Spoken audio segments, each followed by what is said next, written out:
Merry meet and bright blessings. Hello, I'm Rowan Ravenwolf. I know I'm a little bit fast today. Actually, I'm a minute slow, so I guess I'm really not fast. But today is Tuesday Tarot. They are one-card readings.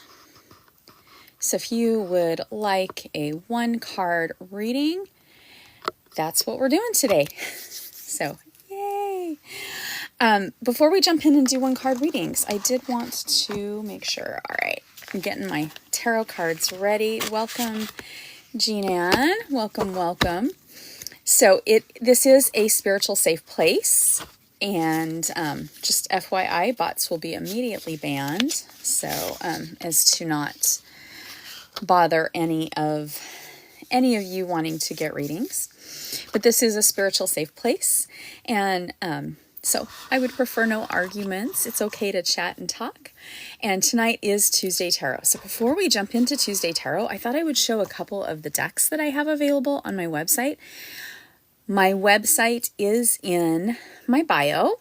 So, all right, I've got Tarot of the Nile. Again, brand new deck. I'm just kind of showing the decks. Welcome, Candace. So, this is a tarot deck, so and it has lots of images associated with Egyptians. So if you're really drawn to Egyptian magic, this might be one that you might like. The other one is Mirror Truth Lenormand. So I do read with Lenormand decks, and Lenormand is really easy because there's 36 cards. So I really do like Lenormand. They're really fun to read. I do teach how to read Lenormand too.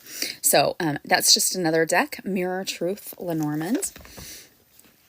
All right, this deck is so fun. I actually have this, and I'm pretty sure I did an unboxing on my YouTube channel. The Druid Cards Tarot deck, you can see brand new in the seal. Again, you can get it on my website. So 78, this is a beautiful, beautiful deck. There are some variations in the major arcana in this deck. So, because it's more based on Druidism versus the Rider-Waite deck. And then the last one I'm showing is an oracle deck called Green World Oracle Deck. Again, new in the package. You can get that. It's, again, available on my website. So if you're interested, my website is in, yes, Candace, I have so many beautiful decks available for sale. So not to mention the ones I own. So, most of them I have in my shop, I actually do own. So if you ever want to see, I do unboxings on my YouTube channel. So there's a lot of unboxings of a lot of different decks on my YouTube channel if you're ever interested. All right, so tonight is Tuesday Tarot. I've been meaning, and I kept forgetting to grab them. I do have my Nova cards. So I love these cards. I'm going to just kind of show them. So it doesn't come in a classic box. They used to. They are hard to get now. They were originally published in 1977, and then they were revamped and published again in 2009. They're pretty difficult to find. When I got my deck about 10 years ago, I was able to find it on eBay. But I have not, I don't know that they've been published since 2009. But what I like about this deck is it is a yes-no deck. Now, you can go deeper into the yes and no, but they're just red and black. And so each card, like that one says the weapon. And see, here we go. We've got the eagle. So you can see the eagle in red and black. So each card comes in red and black. That one's the superstar. There's our Leo. But each card comes in red and black. What I love about this is red means no and black means yes. Oh, okay. Let me see. You know, and I have an old phone, but, oh, mirror. There we go. Did that work? Oh, well, it helps to hold it upright, right? Ah, yay. Okay, I'm going to re-show those. Thank you so much, Candace. Thank you, thank you. So, each of these come in red and black. So like, there we go. There we got the disguise, the disguise. So you can read them. There we go. Now I'm just trying to get right in the middle. You can read them yes and no, and then you can also go a little bit deeper depending upon the card that comes up. So, I'm going to just show the cards that, again, I have on my website, Tarot of the Nile. Mirror Truth Lenormand. Oops.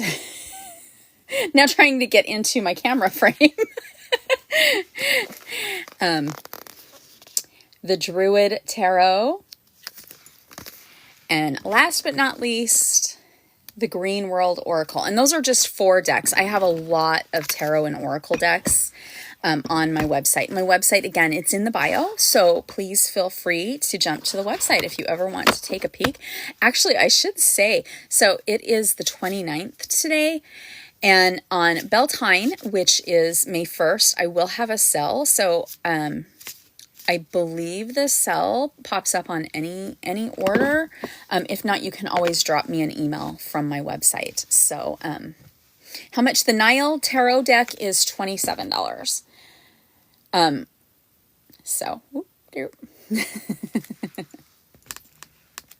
Yes, April 29th. And then, yeah, I can't believe it's like May already. I have like a little mini vacation coming up, and it's a weekend thing. But I was like, oh my gosh, it's here already. Like, I've been saying I've needed like just time away, and I'm like, wow, okay, it's coming up. So, and it is coming up, coming up quickly. All right. Welcome, Source. I think I missed a few people saying welcome. So if I did miss you, I am really glad everybody is here. Again, it's Tuesday Tarot. It's 1-card tarot readings. In between tarot readings, I might throw some stuff out. I might show you cards. At some point, I'm sure that won't happen because I'll get lots and lots of questions. So I have a couple decks pulled. Just wanted to make sure I have all the decks I wanted to read with, because I go by inspiration when I am inspired to pull. Hello, tree hugging lover, and welcome. All right. Yep. I've got a bunch of different decks. I have my Tarot Nightfall, or my Nightfall Tarot, which this is also available on my website. So I love the back. I'm kind of funny. I have like dark tarot cards, but then I have the light and fluffy pretty ones. It's just, that's me. I'm a little bit of everything. Light and fluffy and dark. I embrace both the light and the dark. I'm also going to read with my Tarot Traditions. I love this deck.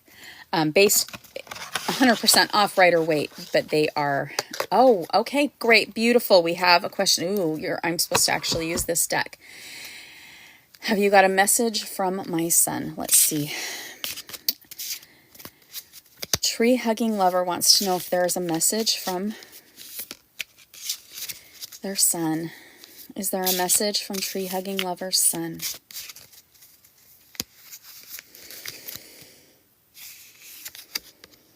Oh, the High Priestess.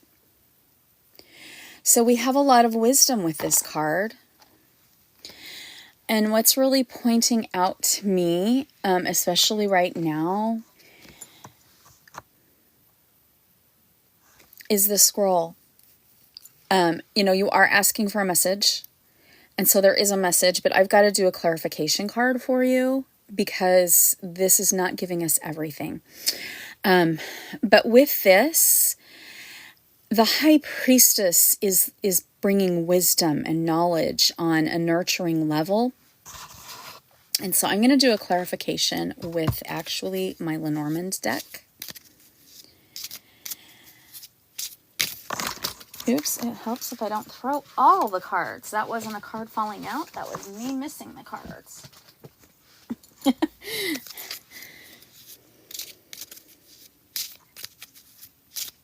Okay. Your clarification card is the Rider. Okay, so that helps make a lot more sense. So when we're looking at this, there we go. Oop, there we go. Okay. Okay. We have the High Priestess. Okay. And she does have that message, and the writer is movement. So this message is coming to you. Now, this writer I really find fascinating because the symbol is also the medical symbol. And so it is information that is coming. So you do have, there is some kind of information coming. And so, like, it's really interesting. I don't know if it's medical information for you or medical information from your son, but there is some information that is coming. So, yes, that, like, I'm really getting, I'm okay is what is the message I'm getting. Okay, see, that's why I kept getting, I'm okay, I'm okay. That's what that message is that he's okay. And you're worrying. It's the mom worry, and he's okay. One thing I love to do, and this is just what I love to do, I learned this from my shamanic teacher, Chris Allen, is to set up an ancestry altar, and it's so easy. All you need is a picture of him, and, oh, honey, I'm sorry. All you need is a simple picture for your ancestry altar. I'm just going to tell you how I have mine set up. So I have an altar set up. I've got my cousin who passed away. Gosh, I think I was 28 when he passed away, and he was 25. I have him on there. I have a picture of him. My grandfather's there. I actually have a picture of my grandfather, his driver's license, and a picture of a deer. My grandmother's there. Like, so there's people who I knew very well, and I usually light a candle. I like to put flowers out. I usually put carnations because carnations help us connect with those who have passed. It's a really great flower to do that. So I always usually have carnations, but I also mix them with my grandmother's favorite flowers because she had the most amazing garden. So, and I go there. Now, I have a pendulum I use to specifically talk to them. They will sometimes talk to me and I don't need the pendulum. So it's just a matter of like developing those claret abilities. So it is something nice to know. So sweet, tree hugging lover. It's an idea to throw out there if you would like to do that. It does help. Let's see. Yes. I love that. Sunbun. We have a diverse plethora of distinguishing lifestyles, perspectives, and interpretive experiences. Ancestors are the archive. Yes, they are. And connecting with our ancestors is so good, whether they're our descendants or our ancestors. It's nice to be able to have that connection. And they're not going to tell you what it's like on the other side. I've asked, I've been like so curious, so it is they'll literally, you might hear a giggle, or they'll be like, you have to wait till you're here. But you can always ask. So you're welcome, tree hugging lover. So, yes, that's very good. Yep. See, they do they'll give us a little bit to tease us, just that little bit. It is nice to know though that they're always there. So it's really, really sweet. All right. Thank you, Sunbun. There is biological or physical ancestry and also spiritual ancestry. Yes, there is. And I'm glad you brought that up because a lot of times, like, there are people, there are spirits on our spirit guide team that may have zero biological relation to us. For whatever reason, when they saw our spirit, they were attracted to us. All right. So I work with my ascended spirit guide. There are a lot of beautiful ascended spirit guides out there. And mine told me that I had a glow that she was attracted to. I have heard other ascended spirit guides say different things that they saw with who they work with. So each of them, it's going to be a little bit different. I do understand, though, some of us who have a lot of gifts and talents to be able to work with the spirit realm have a specific glow about them. So spirits are a little more attracted to us and they want to work with us and play with us. So that is something to know. But our ancestors, our biological ones, especially ones we knew in our lifetime, typically do come to us. But you can develop a relationship. So for example, if you found like Martin Luther King to be an inspiration, or Mahatma Gandhi to be an inspiration, and you do like research and all this stuff on them, you're literally building a connection. So it wouldn't be surprising if all of a sudden you're like, oh, they're on my team now, because you guys start to build a relationship. So that's always nice to know. Oh, this is very beautiful. I do love this. Okay, so Sunbun said, when we release our spiritual self, we portal to the spirit realm while existing on the 3D plane. Spirit and body are interdependent. The realms are connected always. And you know what? I truly believe that too, Sunbun. I truly, truly believe that. So thank you so much for sharing. I do appreciate when people do share things. So please feel free to share in the chat, because that's always, it's always just so nice to be able to have that. Yes. And, you know, it does make you have a different perspective on life too. Because I can say I always, like, growing up, and I know Sunbun and Candace was here too, we all have, actually we are intertwined because of the religion we were forced into at some point in our life.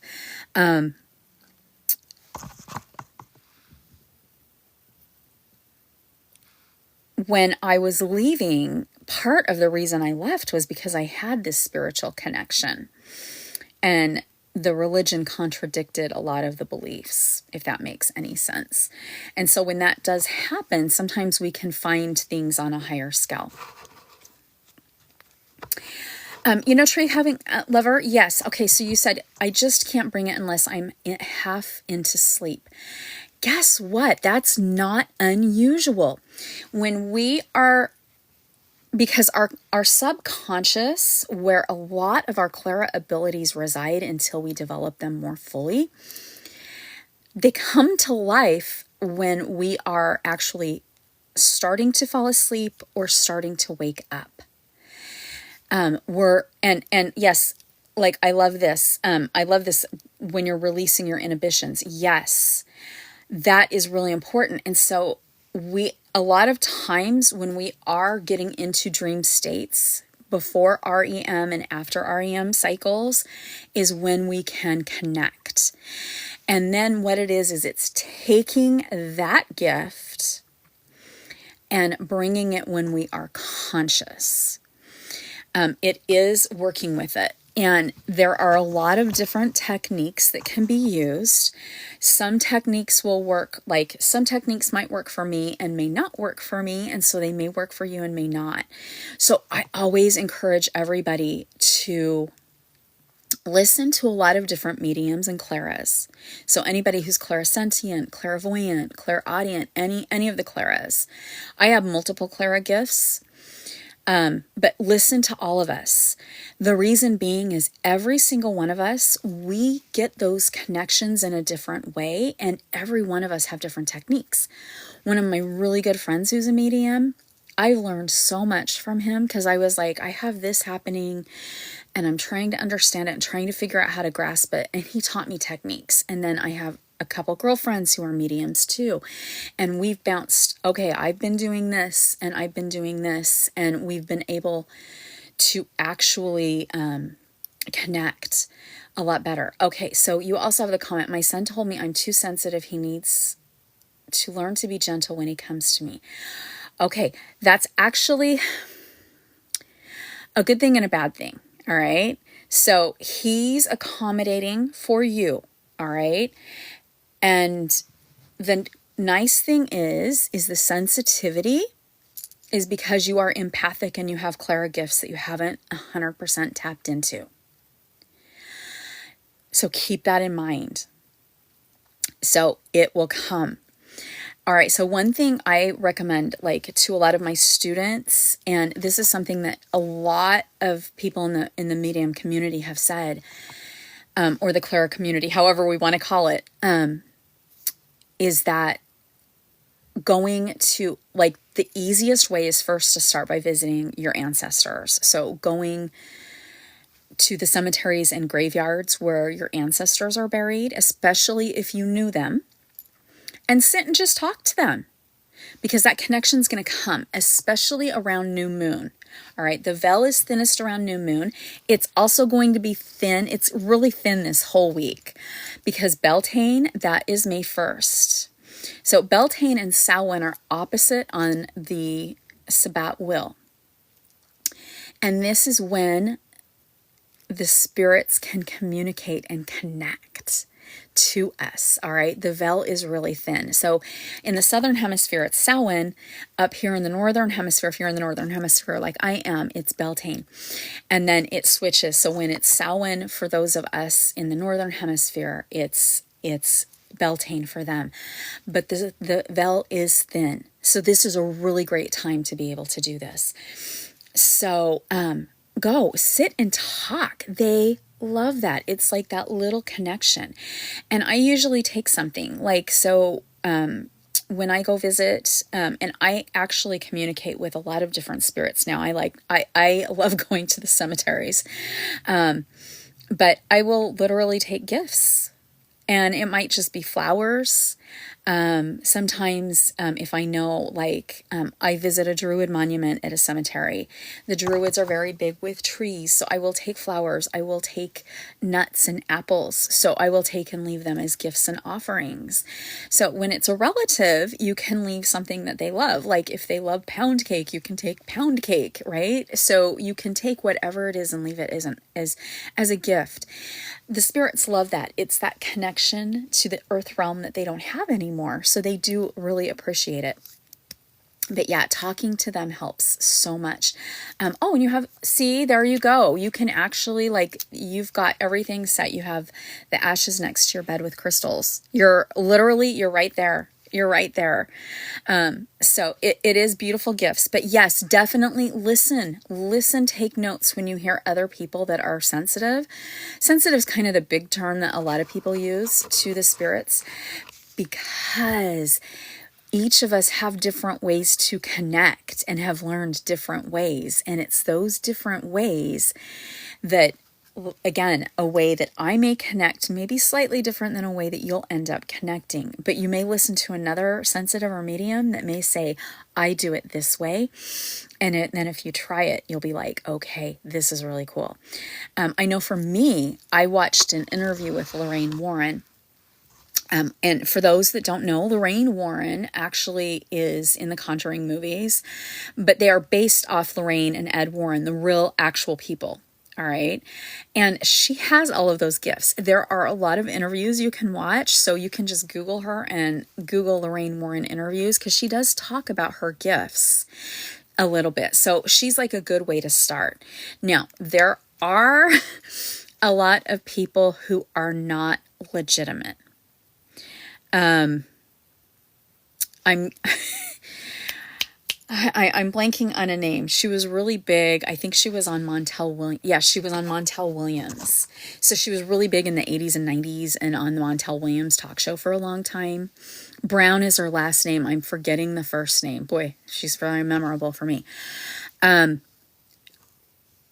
one you want to be careful with. All right. Because she actually predicted, like, when children were missing, her big thing was to try to help. Okay, we're doing air quotes here. She tried to help the families, and she told some families that their child was unalive when the child was still alive. She told some families that the child was alive and, like, being SA'd or alive in another country as a slave, like all this weird stuff. And her prediction rate was less than 5%. So there were a lot of things. So,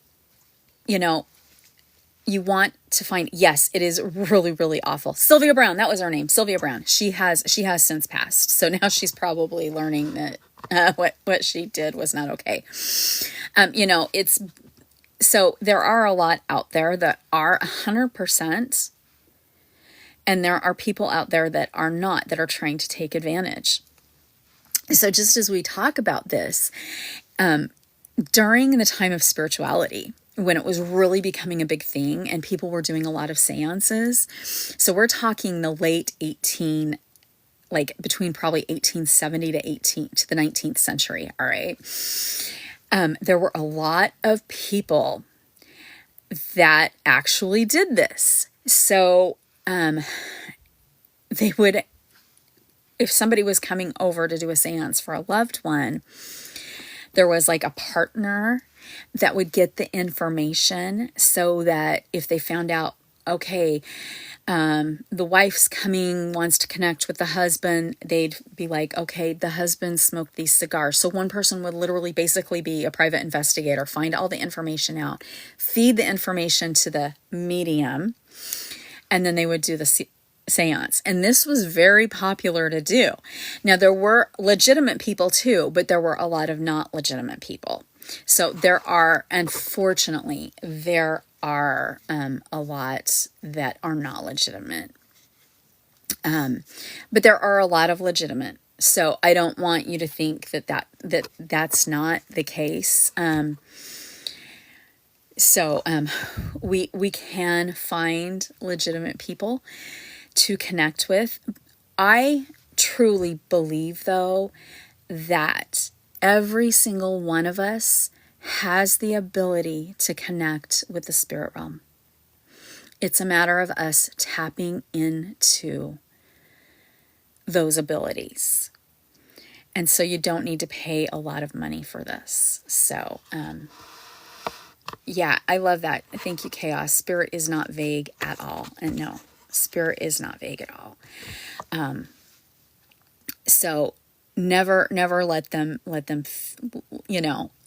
and if you question, it's okay to question somebody. It really, truly is. And sometimes we do get things wrong. I mean, I've had where I've connected with my ancestors and like the message I didn't get right. And then when I figured it out, I was like, okay, I get it. I get it. So, yes. So, yeah. So you've asked and received signs. It's not the same. Yes. We're going to get different things. We really are.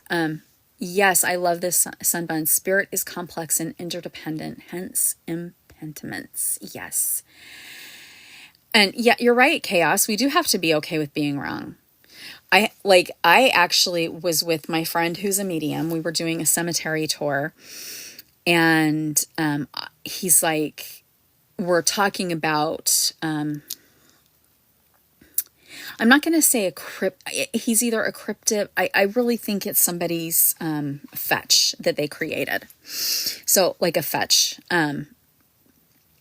or a servitor that was created. And so my friend, he's speaking, I think it's Eastern European language.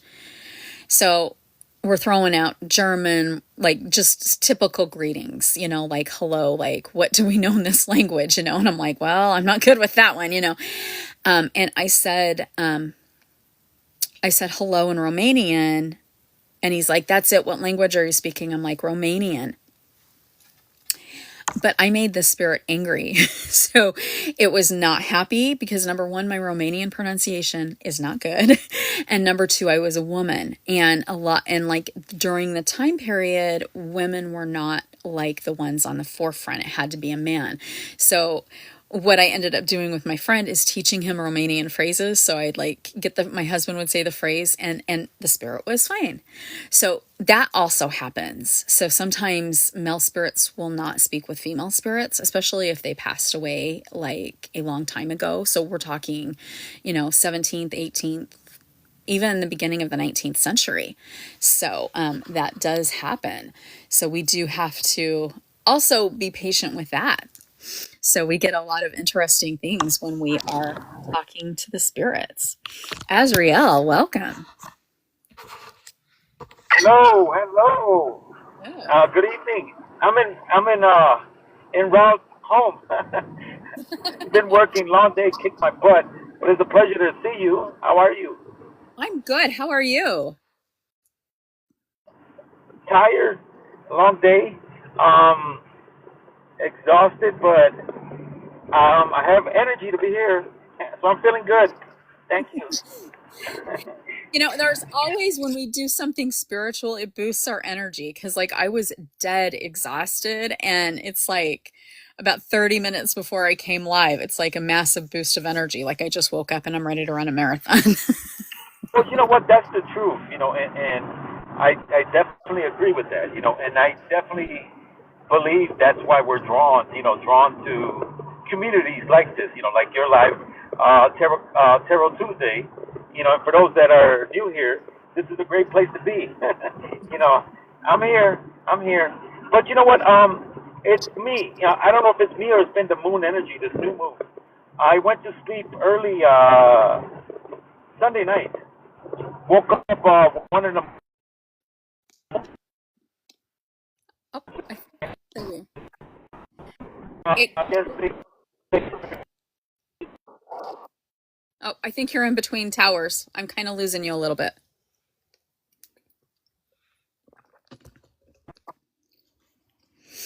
Yeah. So I think I lost you a little bit, but I did hear. Oh, there we go. I mean, but so then yesterday I went to sleep. I never sleep before midnight, so I late. But that's all things that we all need that recharge. Yeah, we do. When our body tells us to get the sleep, we've got to do it. So 2 nights took me.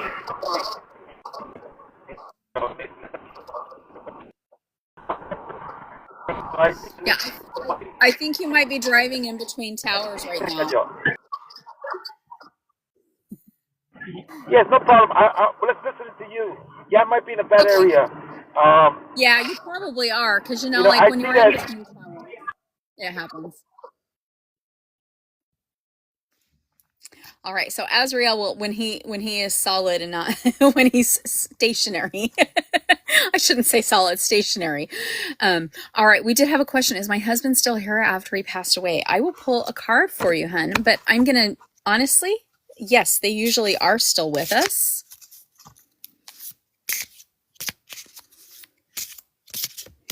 All right. All right, Jenny. Yes, we got the unalive card. So what is really neat about this card is that there is a phoenix rising, and that phoenix is on the other side. They don't leave us. So keep in mind, you have a connection, and that connection is there. Like I was just saying to the previous person, that we have connections with those who have passed, and when they're ready to come to us and talk, or when you're ready to hear them, they will come to you. And so, but a lot of times they're there just to give us that love and attention. Sometimes when we don't realize it, they'll lift us up and they'll be there for us. So it is really fun to be able to have them here. So, so it is Tuesday Tarot. We've kind of had, a little bit of a heavy topic here. We've had a couple questions relating to those who've passed and are on the other side, and we just go with what the energy is for the week. And it is Beltane in like a day and a half, so the veil is very thin, And we also just had a new moon. So that veil literally is going to be thin for a couple days. And it's beautiful energy. I'm glad we're in Taurus. We needed to have a little grounding energy because we've had a lot of planets in retrograde. We've had a lot of Aries energy, which Aries energy can be really great, but we were getting out of Mercury in retrograde. So it is nice to have tarot to bring us back down and ground us. So this is a beautiful time. Definitely listen to your body. Give yourself grace when we're doing anything at all. But today is Tuesday Tarot. And so I am doing one card readings. I'm sure Bren will join us. He is actually on the other side of the country, so it's really super early for him. I think he always joins me around 9:30. So we've got probably about it's a little after 9 here in the Chicagoland area. So we have a little bit before Bren will join, but before that, it's fine. You have me, and when Azrael's ready, he'll let us know when he's.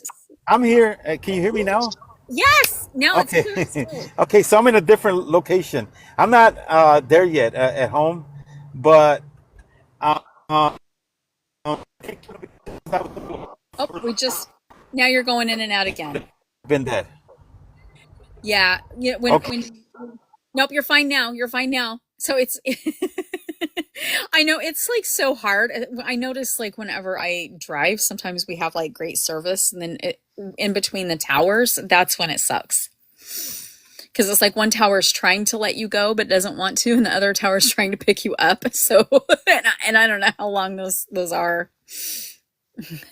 So but yes, tonight is Tuesday Tarot, and thank you to everybody who shared. Please feel free to share, and thank you so much for the likes and those that have already gifted.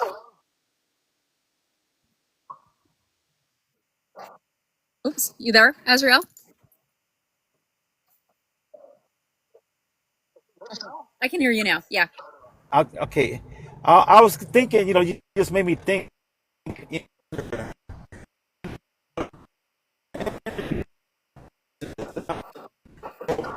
Oh, now we're losing you again. Oh, darn it. Yeah. Bad areas. I guess, I'll stick around here. Okay. I guess it'll be 15, 20. I should be. Okay. All right. No mad rush. Just take your time. We want you to be safe. So you're just passing through lots of different towers is what's going on right now. So it is Tuesday Tarot. So every Tuesday, starting at 8:30, I do one card readings. I usually am joined by Brent, so he'll probably join in a little bit. But if you have any question that you want asked, please feel free to put your question in the comments below. Or if you want a general reading, you can just type general. And if you don't think I saw it, I am trying to pay attention to the comments. Sometimes I miss them, but please feel free to say, hey, I asked a question. So no hard feelings if you have to point that out at all. So I have lots of different tarot decks, and I did talk about how I pulled my Nova cards out. I've been meaning to pull them out for a while. So I'll just kind of show them again. So Nova cards. These are really great. Again, they were initially published in 1977, and they were republished in 2009. They are hard to find, and this is the white book that comes with it. It's just a big long fold out. So it does tell you what the cards mean. The cards are black and white. So I did show earlier. Oh, there we go. All right. So they're not black and white, red and black. And red means no. Oops, red means no, and black means yes. But then there is the deeper meaning. See, so for the eagle, so there is a deeper meaning when we get into those. There are a couple blank ones, a blank red one and a blank black one. So when I need clarification, I do really like these cards, especially when it comes down to a clarification of a yes or no. So if your question or if the reading happens to need that, I have those today. It's so funny. I kept going, I got to grab them. Because I keep them in my keep them in a kit when I go do readings for people. And so I'm like, all right, grabbing them today. So I did grab them today. So they are really great cards. I really enjoy them. So yes, I'm just sitting here. If you have any readings that you would like, please feel free to type general, or you can actually type a question that you have like a burning desire to get an answer to, because it is Tuesday Tarot. I know we were just kind of having a discussion on connecting with spirits. There are crystals we can use to help amplify us with that connection. One of them that I love is my moldavite. I actually wear it all the time. Now, I did not when I initially got it, and this is teeny, like it's a little, oops, there we go. It's a little teeny piece of moldavite. I do have a big piece of moldavite. That one does help you connect, but it can be a little bit overwhelming. But there are a lot of crystals. So yes, I did see somebody had commented amethyst. Amethyst is one that we can use. I do like celestite. Celestite is a really great one, especially when you amplify it with quartz or moldavite. That can help. You can also amplify it. You can also amplify it with Preseli Bluestone and Sarsen Stone, and they make up actually the inner and the outer circle. I wear them every day, and they make up the inner and the outer circle of Stonehenge. Love your cards. Thank you. It's 3:11 in the UK. Thank you for sharing. Yes, it is bright and early in the UK. And if you haven't gone to Stonehenge, you got to go to Stonehenge. Sorry, it's my favorite place on earth. Actually, my picture is me at Stonehenge. So my TikTok picture is when I was at Stonehenge. If I could, I would go there like every day. I would have to actually live in Salisbury or Glastonbury. So, oh, day of your birth. Well, happy birthday. Yes. You know what? Chris's crystals, tourmaline. Yes. Ooh, you know which one has really I was so blown out of the water? Watermelon tourmaline. And mine actually has inclusions of black tourmaline. And I have to tell you, that one is so fabulous to work with. Oh my gosh. Yeah. But thank you. I love that. That's one thing I love about the spiritual community is how, it all comes out. Oh, 21st of June, right there around summer solstice. Like that is my bucket list to be at Stonehenge for summer solstice. One year I will be there for that. Dancing barefoot. I know I had told somebody when I was at Stonehenge, I literally took my shoes off and was walking around barefoot. And they're like, oh, we have ticks. Why did you walk barefoot? I'm like, well, I didn't get a tick, but I walked barefoot because that is sacred ground. And let me tell you, it is sacred ground. So if you ever get to go to Stonehenge, make sure you've got like shoes that you can flip off real fast. So, because it is sacred ground. So, we just got a shipment of a bunch of watermelon tourmaline for the next gem show. Yay! Watermelon. Like, I love watermelon tourmaline. Oh my gosh. Fabulous, fabulous. Yes, it is very grounding. So Stonehenge is very, very grounding. And actually the crystals for Stonehenge are very grounding. I do have a couple pieces of sarsen available on my website, and I do have quite a few pieces of Preseli Bluestone. So those I only ship in the United States currently. So, but yes, you can go, my website is in my bio. So you can click that. One of them will take you to Patreon and one will take you to the website. So, and the website will take you to Patreon, and I can't remember the order that I put it in. One, it goes both ways. So, but oh, beautiful. Well, summer solstice birthday. That's a beautiful time. Beautiful, beautiful time to be born. Especially since you're in the UK, because there's a lot of great places to go. Another place I love in the UK is Chalice Well. If you've ever that's another there's many, many, many sacred places in the United Kingdom. So, so if you've never been, many sacred places, and a lot of sacred stones and crystals come from the United Kingdom, like Scottish agate. I have Scottish agate. Never heard of that. Oh, you've never heard of Chalice Well? It's in Glastonbury. Oh, Chalice Well. Wow. It is a very, very beautiful place. You can actually drink the water there. So it is a fresh spring that it does have a lot of healing powers. I meditated there. I think my husband took off to a bar because he's like, all right, my wife's in her element and I'm not going to see her. It was raining. And it was just the perfect amount of rain, not too much and not too little, right? It was just like that perfect amount, which I know the UK gets a lot of rain, but it was like I could not have asked for a better day. A beautiful place to meditate. It's a very beautiful garden, but yes, it's in Glastonbury.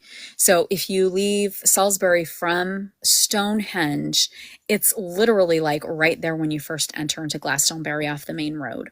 But there's a lot of sacred places in Glastonbury. And I think, if I'm remembering right, I think Glastonbury was either 30 or 45 minutes away from Stonehenge. But that whole area of England, when we're like talking Salisbury and Glastonbury, all the way over to Cornwall, there are so many sacred sites. Many, many beautiful sacred sites down there. So it's a definite have it on your bucket list. Keep in mind, there are sacred sites all over the world. But when you look at the ley lines in the United Kingdom connecting to a lot of these sacred sites, and when I'm saying connecting, I'm talking Ireland, Northern Ireland, Scotland, Wales, and England. There are ley lines that connect, especially to the standing stone monuments. There's literally a huge, huge connection to all of those. I actually did a map of all the standing stone areas, and I was like, I need 4 months to just go through the United Kingdom. So, but yes, if you live there, there's a lot to take advantage of. So welcome, Rain. Welcome, welcome. So, yes, just chatting away here. So it is Tuesday Tarot, and I am doing tarot readings. So if you would like to have a tarot card pulled, I will do a general, or I will do if you have a specific question. And yes, Dorset does there are literally, my bucket list is pages long for the UK. That's why I need months to just hang out in the UK, because there are so many sacred sites. So, many, many, many sacred sites in the United Kingdom. Now, there are sacred sites all around the world that we can also connect with. So I do like to also point that out. But I was always drawn to Stonehenge as a very small child, and it was on my bucket list to go. And now I'm like, well, I need to go again. So once you go, you want to go back. And peace and joy and abundance to you too, Rain. Too late for me to remember where I've been, as you say, all over the world. Yes, there are many, many beautiful places around the world. Even I have not been to France yet. It's also on my bucket list, but I do want to go to the catacombs there. The energy would probably be so amazing there. London has many sacred places. I've been all over Chatham, Kent, and lots of sacred places. I mean, there's lots of beautiful sacred places, and so in the United States, let's jump here, because I know a lot of you are in the United States. In the United States, we have a lot of very sacred spaces. Ours are very natural in nature. So if you've ever been to Zion National Park in Utah, or Bryce Canyon in Utah, or Capitol Reef, the Grand Canyon. Also, Yellowstone. Yellowstone is a huge sacred spot. That's a big connection. We do need to be careful there, though, because of all of the hot ponds and everything, because that literally is an active volcano. But when we get into California, we have Sequoia Valley, we have Joshua Tree, we have the red, all of a sudden I'm blanking, red forest. It's something red forest. But when we look at the national parks, they are extremely sacred, especially because a lot of Native American tribes actually were at a lot of these sacred sites. And so you're going to feel that energy because they have connected to the Great Spirit in those places. So when you go there, there is ancient energy there in the land, in the spirits of place. So literally take a map and just make your way through all of the national parks and take your shoes off and meditate. I'm not kidding you. I actually climbed up onto like a high pedestal on the west side of the Grand Canyon and just sat there and meditated. And it was just mind blowing.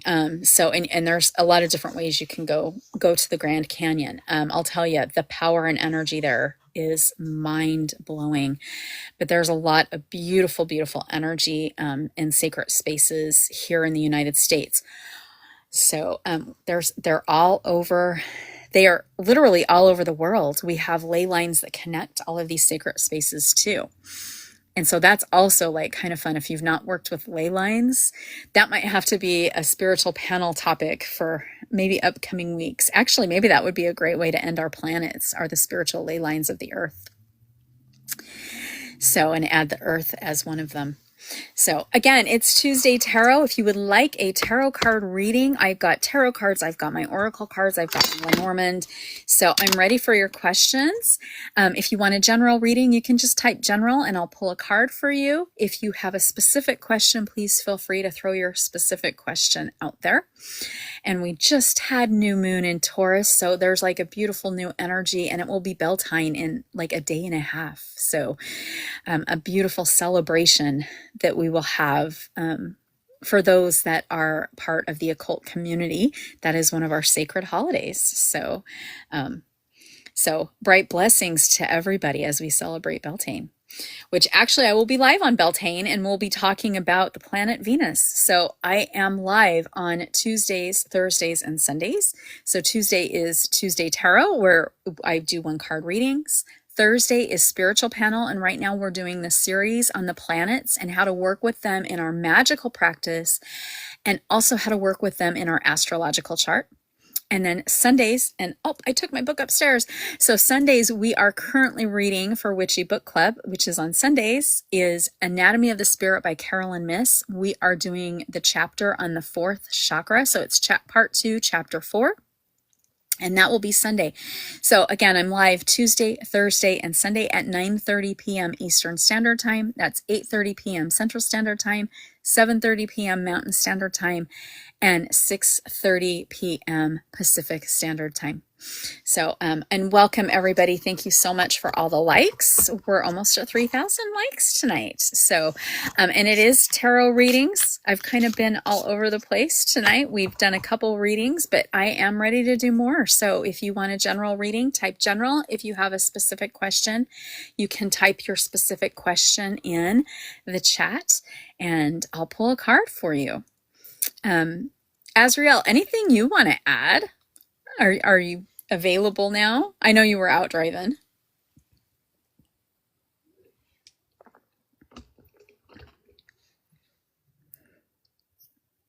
Oh, I don't think we have Azriel yet. So, well, he's there. Yes, you can have a general, Rain. All right.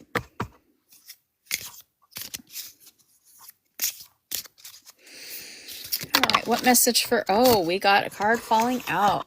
Ooh, we got the 4 of Cups for you. So this one, I love this one.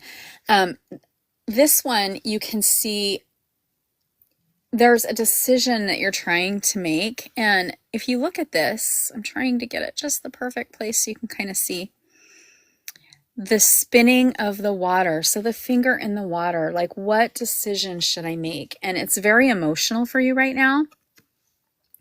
That's okay. Right now, we did just have new moon in Taurus, so it's a really good time to ground.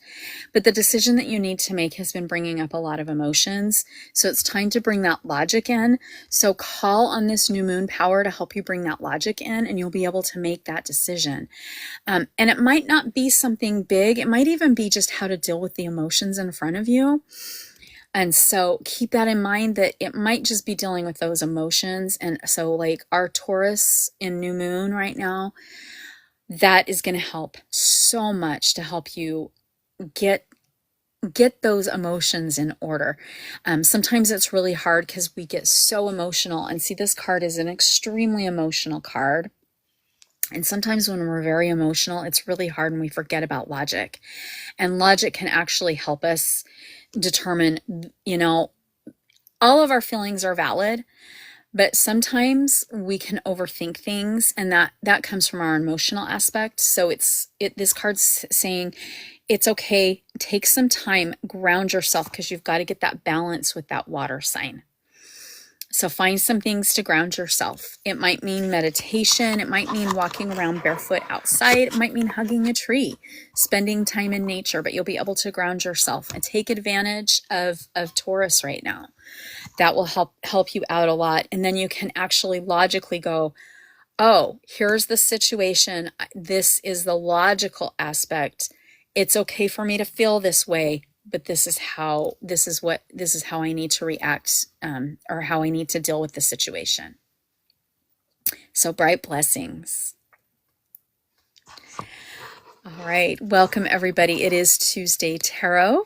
I want to thank everybody who's shared already and offer the gifts. And if you would like a reading, you can type general. You're welcome. Or you can type a question in the chat, and I will pull a card from whichever deck I'm supposed to pull from and answer your question. So thank you for the likes. We're almost at 4,000. So I do love that. That helps tremendously. So hopefully we'll be able to bump up to a new level with all of the likes. So Azriel, are you there? We'll see if Azriel is there yet. I'm here. Just making it to my driveway. But remember, from one point of losing reception to energy, I got a lot of energy around here. But yeah, so what is that? You mentioned something to Taurus. Oh yeah, the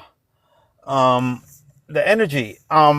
Speaking of Taurus, so what about it if individuals have Taurus in their house? Does that change anything astrological or meaningful? Well, Taurus is one of our earth signs. It is a grounding sign. It's also one where when we're looking at our earth signs, they are looking materialistically, they are grounded. Prosperity comes naturally. So yeah, if it's in any of the planets or any of the houses, that will actually help out. If it's your sun sign, that, it is nice. I know I have Taurus in my moon. So, so we get a lot, it does help. But even if we're not like my moon is Taurus, but we can actually, when the moon is moving through the different astrological signs, we can incorporate that into us. So like we just left Aries, which is very fiery, lots of passion, lots of energy, lots and lots of energy. So it may have brought a couple people out of balance. And we have also, we got out of Mercury in retrograde several weeks ago. And so sometimes it takes us a little bit, but as we start to learn to work with the different signs, even if we don't have them in our chart anywhere, we can still work with that energy.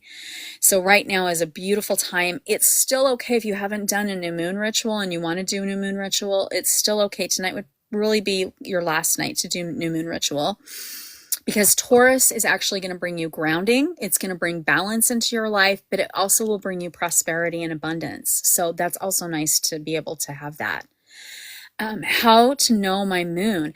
So Rain, there are, I have on my phone, it's called Time Passages. It is an app. You can just put in your date of birth and your time of birth, and it will literally give you your sun sign, your moon sign, your ascension, tell you which planets, all of your planets, what your sign is in all of the planets. You can also go to Astro Cafe or astro.com. It is best if you do know your time of birth. I know in the United States, most states put your date and time of birth on your birth certificate. European Some of the European countries do, some do not. I know, like, my husband's did not have his time. When I asked his mother, she could not remember the time, but she did know it was in the evening. And it does make a difference, because what happens is, as you're born, like, the planets are constantly moving. So sometimes somebody who's born at like 9 a.m., by like 6 p.m., the planet Jupiter might go from Taurus into Gemini. And so it does make a slight difference. Now, sometimes it doesn't make a difference at all, but because of like where it is in the cycle, where the planets are moving. So it does help to know. So usually, like, if somebody, like, when I'm teaching, I teach a very beginning, very basic astrology class. And if I have somebody who says, my mom doesn't remember when I was born and it wasn't on my birth certificate, and I cannot remember, there are a couple states that did not put it on birth certificates from a long time ago. I think it's now required on all birth certificates, because I want to say from the 1990s to present, the time is on every state's birth certificate. But like, if you were born earlier than that, it might not be. As long as mom or dad might know, like, if you were born in the morning or in the evening. Now, the funny thing is that, like, they may even remember something funny, like, oh, like, Good Morning America was on and I went into labor and you came maybe an hour after. So you can always, like, Google, like, Good Morning America. When was Good Morning America on in like 1992 or whatever year you were born? You may be able to find out what time it was on. So, but yeah, so if somebody doesn't know, but like their mom says it was in the morning or the afternoon or the evening, then we usually, like, kind of pick a couple, like, if they say it was afternoon, then was it like noonish or after? If it was after, then I usually say let's put 1:30ish in. So welcome, Bren. Any advice on if people don't know their time of birth for their zodiac? Well, when in doubt, this is the number one technique that I've done. When you see birth time, the first time that pops in your head, go with that one. And that's what I've told people to use every time when they said, I don't know it. Tell me the first one that pops in your head. Completely random. It's correct every time. Like, it connects every time. That's cool. I'll have to try that. And that's being really intuitive based. But there are other techniques. For an example, I think I mentioned before, where you take depending on it, there's more signs from Aries to Virgo to Libra to Pisces, whichever one has the more planets in it. You make it either be Aries to Virgo, that would be Leo, and then from Libra to Pisces, that would be Cancer. So whichever one has the most planets, you would use that one as the ascendant instead. There's also making Jupiter the ascendant, but that's with Nandinati astrology. And depending on your age, you can make a certain planet the ascendant and read from there too. Yeah. Because that becomes that. Yeah. There's so many ways. There are. Because another way I've also done, like, when I've kind of known people, I've been able to, like, because I know I had one student, I happened to know her really well. And so I was able to go, well, your characteristic is more like this, because she pulled a chart for an AM birth and she put like 10 AM. And I was like, but see, I don't think your moon's in the right place, because you act more like, I was telling her she acted more like a Virgo for the moon. And she put 10 PM. And it just, like, she was like, oh my gosh, it had to have been 10 PM. So unfortunately, her parents had both passed away, so she couldn't ask, like, if she was born in the morning or night. And she was born in the early 70s. So some birth certificates in the United States did not have the time. It had, obviously the date, but not the time. Yeah. Birth time ratification is a really long process, but it can be done. Yeah. And essentially, for, of course, education reasons, birth time ratification is where the astrologer asks the person a dean's list of questions, and then from there they start to move the timing around, forward, back, a few minutes, because what they use is, at least in the Vedic way, they use the chart called the Sestiyamcha chart, and that's the D60 chart. It's where you're making 60 divisions out of the regular birth chart, and that chart every 2.5 seconds, the whole chart changes. Like all the placements change. It's that sensitive, and it's used for that, for time gratification, for that reason. And a lot of other things too. But yeah, it's a process, but it is rewarding to help somebody get that clarity. And it does help a lot. It does. But we're going to hit a point where as long as people have their birth certificates, the time will be on there now. But it's those that are older. And again, like my husband's country did not put time. They put the date, but no time. So, and I was actually able, just from his characteristics, and like his mom was like, it was evening, and from his characteristics, because I pulled like 6 o'clock and then I pulled 10 o'clock, and he was closer to 10 o'clock because it had moved into a different planet. And I'm like, nope, see, yeah. And it was his Venus, because the Venus that was at 6 o'clock was completely, the 10 o'clock was different. And I knew the way he loved, and it did not match the 6 o'clock. So I was like, yeah. But it feels like 3-something p.m. my birth time, but I will ask my mother. Yep. Yeah, go ahead and ask your mom. And again, like some people who like, there are some places that they do not put the time on your birth certificate. And, you know, some moms were really good and did like my mom actually, only for me, not the other kids, but only for me did what do you call it? Like a birth book. So even if my time had not have been on my birth certificate, she wrote everything down. I mean, she even put in like my first tooth that I lost. And yeah, baby book. That's what it's called, baby book. I tried to do them. I bought one for all 3 of my kids, and I didn't even like. I think they got like a little information and pictures. Can I ask a question? And it's probably an oddball question, but I think it makes sense. You know how some individuals and some beliefs I think it's called birth by fire. I don't know if you heard those. You know, so birth by fire, or let's say a baptized, when you're baptized, so you're reborn. Can we actually be reborn in a ritual such as that and actually have a new DOB, date of birth? Yeah. It's a really specific way. Very specific. And that is, if you are, well, let's say, like if you are pronounced that you've kicked the bucket, then you come back to life, that counts.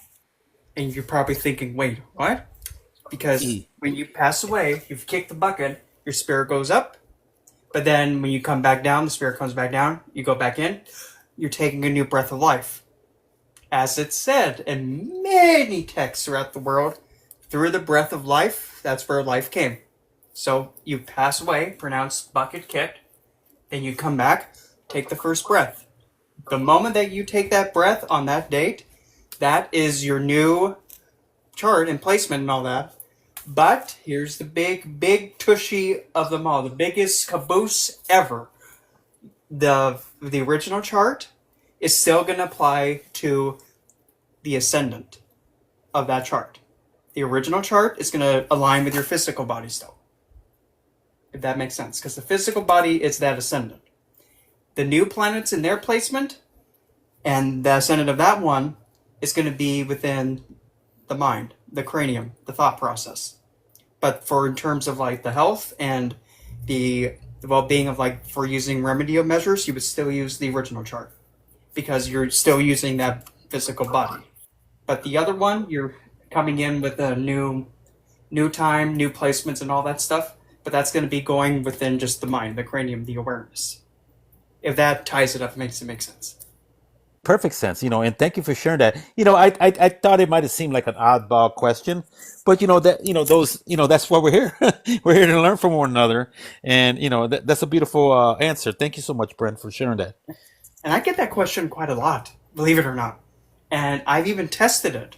I've had a few friends who have kicked the bucket and they come back. they even asked me that. Then I figured, you know what? I'm going to just go with this theory that's in my head. Okay, so original date of birth and all that stuff? Okay. Then the date where you kicked the bucket? Okay. Then what was the date that you came back? And if you could give me the exact time you came back, I read the original chart, and then I read the chart of when they passed, and then when they came back. When I read the chart when they came back, as in like, okay, so now this is your new thought process. Before you might have been like this, but now you're like this. And they said, on point. And it kind of scared her a little bit because she was just so, oh, how do you even describe it? She was not dumbfounded, but just like, it's like something that you would expect wouldn't be able to happen, and then somebody's just like, oh yeah, that's no problem. Yeah. I can't remember exactly what word it is. Like, I'm not dumbfounded, just like, I guess, stunned? Like, whoa. That kind of like, awestruck. Awestruck. Ah, there we go. It sounds like a bird though. Awestruck. So here's something. How do we even equate an unalive experience? Does it medically have to be determined that they were unalived and came back? Or if somebody just claims it randomly? Like there's no evidence. No evidence. No one saw it. Like it's just them saying that. Now, if we have somebody saying that, well, ultimately, all that I can go off of, it's like, if you believe that's the case, then okay. But if we're gonna try and stick with what evidence we have, if there's none, I can't push back against it because it's not my experience. I'll accept it and allow, but I can't validate and back it up. It's like, yes, you can have that, but I cannot push behind it. The only reason I ask is this is very bizarre. So I kind of watch and listen to strange things that happened in the cult I used to be in. And there were a breakaway cult. So they took the teachings of the religion and really took it too far. And so one of them is in Idaho on Unalive Row. His new wife, she's actually just had a trial in Arizona and was found guilty, but she also was found guilty in Idaho. They unalived several people. Wow. Yeah. Wow. So, I just took out one of my tarot decks, the tarot, the Gustav Dor tarot, and this was the first card I pulled right off the top of the deck without even thinking about it. Literally, this is what it was. Let me get this thing turned on. It was this. ooh. Like, okay. And this gets better. So I can say their name because they are convicted felons now. So it's Chad Daybell and Lori Vallow Daybell. So I was just curious because you, me, and Astro, we were talking, and Astro had said that he had pulled several people who had unalived people's charts. And we were having that conversation about the serial unalivers and what's in their charts. And I was like, because there's like, so I pulled their charts, and they're like, it's very interesting. I just listened to Chad's experience of his 2 unaliving experiences, and no one witnessed them. So the first one he said was he was cliff diving in Flaming Gorge, which is a gorge in Utah, and he jumped off, and when he hit the water, he unalived, and then he was able to swim to shore because he alived again. And I'm like, you were with a bunch of people and no one can confirm that happened. And then the same thing happened when he was in Hawaii. He claimed a wave came and swept him out to sea, and he unalived and then came back alive again. And I'm like, again, keep in mind, this person unalived people, and there's a lot of conspiracies that he was involved in to unalive more people. So, but when I pulled his chart, I'm like, ooh, like it's a scary chart, right? Like, I'm like, like this, it was in the chart. Now, You know, I'm curious. Now I'm like, let me see this. I want to see this. yes. And so when I pulled Lori Vallow Daybell's chart, it was the same situation, and she had the same situation. She claimed that while she was giving birth in a hospital, okay, in a hospital, that she unalived while she was giving birth to one of her children. And then when she came back alive, you know, all this stuff had happened. But medically, she was never indicated that she had been unalive. Mm-hmm. And again, her chart, I was like, whoa. Yeah. And I don't have their charts with me right now, Bren. But I know she was born in California. He was born in Utah. And I was able to find their dates, their times and dates of birth. And then I also pulled Gypsy Rose Blanchard's. Oh my gosh. She has so much Capricorn in almost every planet. And I don't know if anybody knows about Gypsy Rose. She unalived her mother. There were movies that came out, but all of the FOIAs dropped in the last year. She was 100% behind it and manipulated the boyfriend who was autistic. There's text messages where he says, let's not unalive her, let's just run away. And she's saying, we can only unalive her, that's the only way. So, long story short, when I pulled her chart, my eyes about popped out of my head because she is a Gemini sun. Everything else is in Capricorn. And I wish I was exaggerating, but I was like, whoa. So, it is really interesting to pull some of these unalivers and serial unalivers. But yeah, I was just like, after we'd had that conversation, and then I was like, I was like, oh my gosh. I would also be curious, and I know someone in here is from one of the polygamist cults. These polygamist cult leaders would be very interesting to pull too.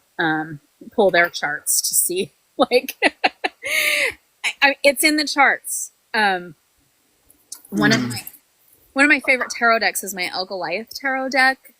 And El Goliath actually also is an astrologer too. And he pulled like Elon Musk's chart. He's pulled Trump's chart. He's pulled, like, you name it, he's probably pulled it. And it is really interesting. So it is kind of fun to pull these.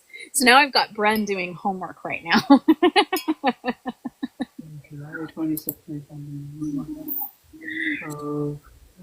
Are you pulling Chad's or Lori's first? I have Gypsy Rose's. Oh, I want your opinion on that.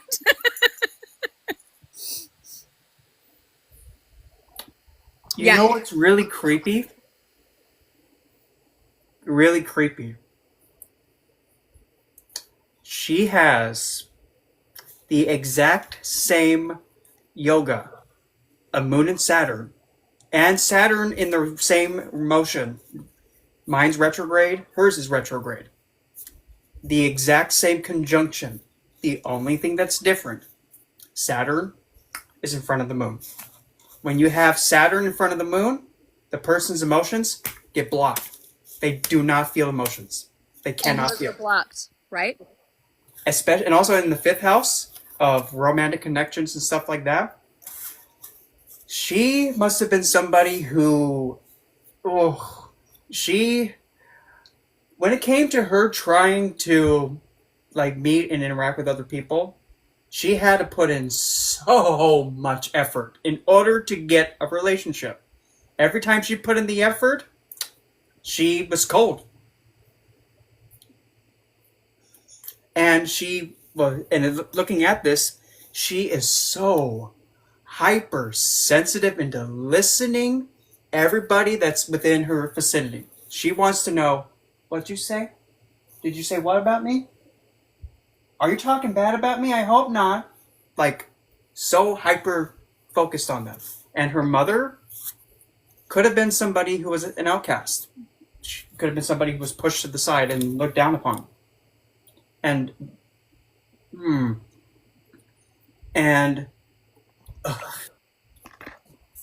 this is going to sound so horrible, but I'm just reading what the chart says. She will have this reputation to being kind of like a snake without a head. She'll be able to move around and bob and weave and think like, oh, but there's nothing wrong here. Oh, I love you. But again, just hugging anything. But that hugging doesn't know when to stop. So the constriction causes something to end. And good Lord. Oh. Okay, that's Maga. Where is... And... Sun, Jupiter come together in the 11th house of other people.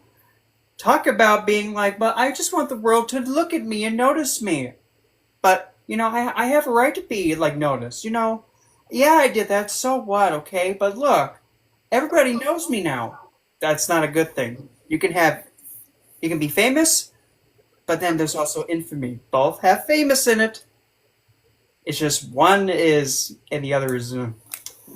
And Mercury, Venus, Mars together in the 12th house. In Virgo, okay, we have, so Mercury's okay, helping everything out there. Where's Venus at? Venus is, where's Mars? Oh boy. Mars is a mere 1 degree above Venus. When you have Mars and Venus that close, especially with Venus being... And Mercury is actually at the 0 degree of Virgo, so it's just stepping into Virgo. It's not all the way into Virgo yet. So Venus is not getting any of that support. And Mars is with her. Mars is agitated because he's now in the sign of Virgo. So the warrior now has to be a virgin and be proper. What do you mean? What do you mean I have to be in line? Just want to break everything. Nope, you can't touch that. So Mars, being so close to Venus, uses Venus as its means of getting its anger out of it. So domestic could have been apparent from her hand. Mm-hmm. Especially when involved, say, like the bedroom, or somewhere where it's isolated with the partner. Isolation, there could have been that. See, when I pulled her chart, I was like, oh my gosh, because I've looked at a lot of her Foyas, just like when I pulled Lori Vallow Daybell and Chad Daybell's, I was like, oh my gosh, because I've looked at a lot of their Foyas. I do true crime. I like, that's just like a little side thing that I do everywhere once in a while when I'm bored. But I was laughing, and I'm laughing because of how accurate it is, Bren, because let me tell you, she comments to all the haters on her social medias. She does not like it when people hate her. It gets worse. I know it gets worse. I'm going to let you keep going. Keep going with, we are looking at Gypsy Rose Blanchard's we have pulled her natal chart. So we, just for those that are just joining, Bren, Astro, and I were talking about serial unalivers and those who unalive people and looking at their charts. So this is where we got here today. So keep going, Bren. Keep going. Oh, boy. Whenever she gets married, the moment she gets marriage, immediately in her head, she becomes split. She goes one way, then becomes another. She immediately wants to split. Right when she gets married, wants to split. Wants somebody else. She can't make her choice. So what does she do? And also, her ascendant is the part of Scorpio. That's my favorite, but still, it's in Jeshta, the eldest wife of Chandra. Jeshta is the one that will get rid of you if you're in the way. Because she wants it, move. She gets it. But Saturn retrograde in Vishaka, which is that part where it's just that split. And it being retrograde, and it, that makes it worse. Because you have the two bitter enemies, the sun on one side, Saturn on another, looking at one another. So it's kind of like this. F you, Flamer! Why you gotta be mean to me, dude? shut up. So that is that comparison of like, from in her standing, she's wanting to split because she's seeing the other person shine brighter than her. The other person is more visible. And she is aware of that, but she cannot handle it. She has to be the one that's getting the spotlight. So that's how she splits. But at least on a good supportive note, though, Venus goes, that is really creepy, but we're going to roll with it. Venus goes from pissed off to being now in exaltation. So that helps. But Mars is still with her. And with that now being in the 5th instead of it being in the 12th, it can show that the romantic affairs, well, if she was intoxicated, not the best thing to do. Not the best thing to do. Mm-mm. And she will also possibly at risk of losing all of her inherited assets. If she had an inheritance, it's going to be ripped away from her. Especially if she has in-laws, those in-laws will turn on her and seek to completely decimate her. Like a tornado storm. Yeah, her chart's interesting. Very interesting. Now I need to compare it to people like Ted Bundy and like, you know, sorry, I'm blanking on a couple other people, but yes. Yeah, and her sun placement, like the percentage of strength, it's high. It's 191 strength, which you want. When you have a planet with that much strength, it's like that planet has a lot of influence. For her, being 191% strength in Leo with Jupiter, that combination, I mean, nothing wrong with having those two friends together, but based on that intensity, and she has a lot of yogas. One of them, oh boy, oh good boy, sharp, violent, and aggressive. That's just one of them. And there's even another one where it's showing, let's see, talkative, many children may be imprisoned.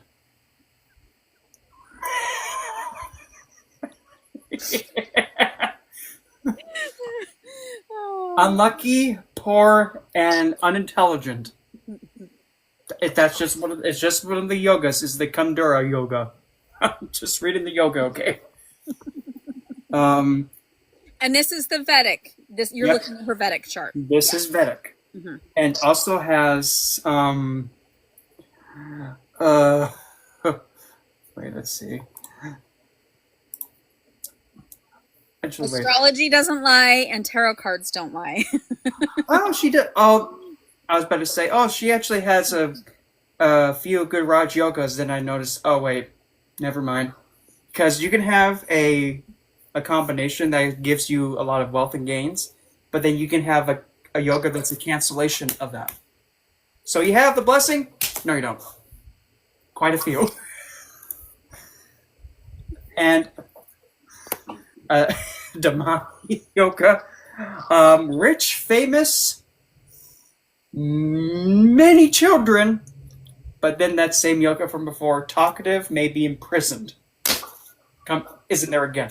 When you have the same yoga pop up in multiple charts, that's a guaranteed, like, either you're going to be, you won't know how to shut up, you will be imprisoned. If not imprisoned like jail, you will be exiled, you will be secluded. You know, I'm just curious. I'm going to pull a Nova card because we know that she was in prison for unaliving her mother, and it was really her mother was unalived in her bed. Oh, that's interesting because the 12th house with Mars, Venus, and Mercury. That's the bed. Yep, exactly. So I'm going to pull a Nova card, and the question is: will Gypsy Rose Blanchard go back to prison? And the Nova card says, I pulled one. oh, yes.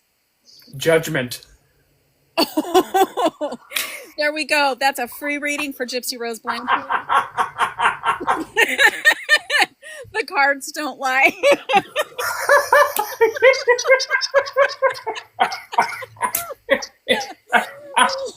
Sorry. Oh my gosh. This has got to be Clip that. You have to clip that. That is Yes. gold. Okay. You know what? All right, Bren, you, me, and Astro have to get together because we have to do a series on unalivers. We have to do a series on unalivers. Sorry, you guys. I know this is Tarot Tuesday.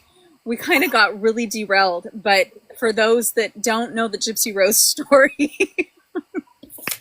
There she goes. Yep, she's gonna go back. Yes, she's going back to jail again, and the Judgment card. So Now I have to look at her. I have to look at her death. Okay, April. Oh, okay, Saturn. and this actually all started bringing up the charts of some unalivers that were from the cult I was from, Chad Daybell and Lori Vallow Daybell. See, now everybody's gonna, yes, Azriel, do you want to add anything? I mean, this is actually pretty funny. Her Dasha period, I have to say this. Her Dasha period, she's in Saturn, Venus Dasha, so she's in the period of Saturn, with Venus being the supporting. Venus is her ruling planet, and Saturn is her Yoga Karga planet. Okay, so Saturn's strong for her. But here comes the problem. Venus, despite being her ascendant ruler, is also now acting as a functional malefic, because Venus is ruling the ascendant, good, but she's also ruling the 8th house, the Shana house. That's a house of disruption. So Venus is like looking at her like, who do you think you are? You think you're like me? So that energy of being a malefic mixed with the energy of Saturn, who is a natural malefic but is acting as a lucky planet, that's bringing in the energy of the ascendant, her whole life, the 4th house of mother and security, as well as the 5th house of lineage, fun and games, and then it's also going to bring in the 8th house of surprise, get ganked, and, well, Venus is placed in the 12th house of imprisonment. So all that energy is tied up in a bow. And she got served. Literally. Literally, yes. So we had a question. Do you guys know when she was born? Were you able to look up Gypsy's ascension? Yep, I have her as a Libra rising, specifically at 6 degrees of Libra in the nakshatra of Chitra, which is symbolized by the flawless jewel. It's a colorful constellation, and the energy of it, it's, well, in Libra's case, Libra Chitra, because it can go from Virgo to Libra, this type of Chitra wants to have relationships where everything is perfect balanced. Like everything is fair and everything is pretty on the outside. But the minute that she gets challenged, well, Chitra is also tied to the tiger. She gets challenged, she becomes a tiger. Mm-hmm. Oh yes, yes. It's. I mean, she literally attacks people online if people don't believe her. Yeah, like an ankle biter. Mm-hmm. And the funny thing is that she'll post something, and then she'll post something else, and you see that she just keeps lying about it, and then she'll attack people, and it's like, honey, you're posting your lie and you can't remember your lie. Like, at least write your lie down so that you have a piece of paper to look at and know that was what your lie was. But yes, Moa Moore, yes, you can pull anybody's chart. What's kind of nice, people who unalive, because they've had to go to prison or jail in some cases, you actually can get their date of birth, where they were born, and it is really easy to find their time of birth, because once somebody commits a crime like that, that personal information is very easy to get. You can even, like, I like to listen to El Goliath. He's like very knowledgeable too. I was watching as Elon Musk. Yes, you can type in Elon Musk. You can get his date of birth. He was born in South Africa. I cannot remember the town, but you can get all of that. You can, and all you do is you put in their information, you get their chart, you get their ascensions, and then you can just from there read it. So and there's the traditional, and then we call it tropical and Vedic. So so you've got the two different. But the funny thing is that astrology doesn't lie, tarot doesn't lie. So it's very, very fascinating.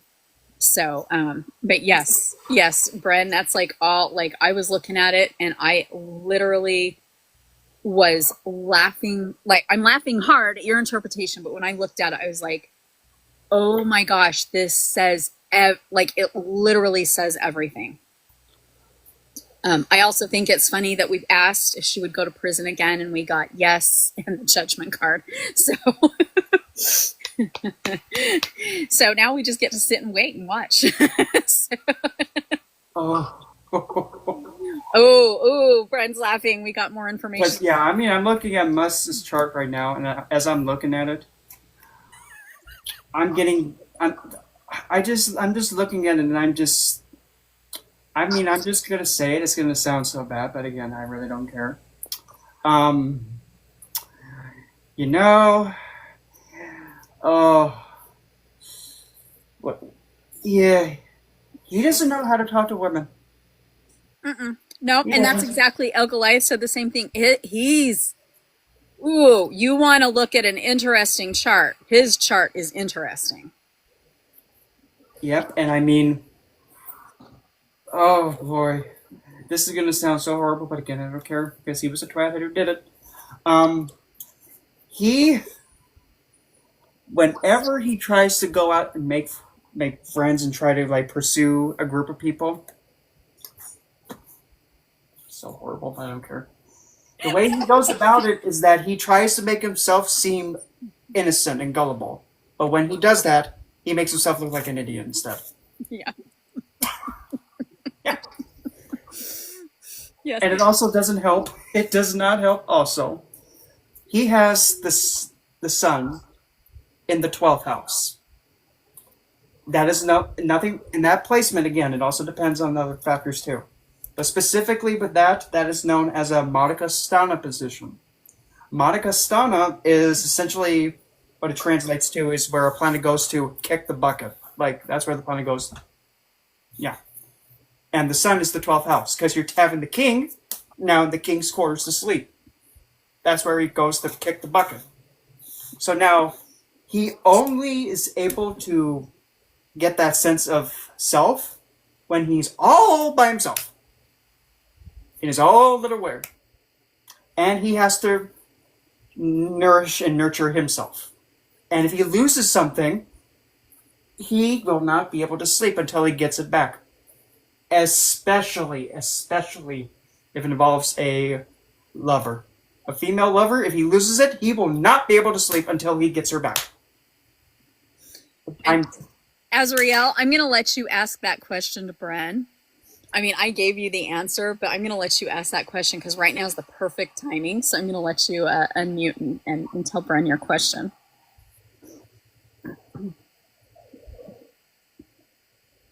If Azrael's still there. I love it. You like look up. And he does also, I mean, I will give him this though, but the problem's though. He does have Mercury on the ascendant. That's a good thing because you're now having somebody having the intelligence and being able to think. Really good. But the problem though, where is Moon at?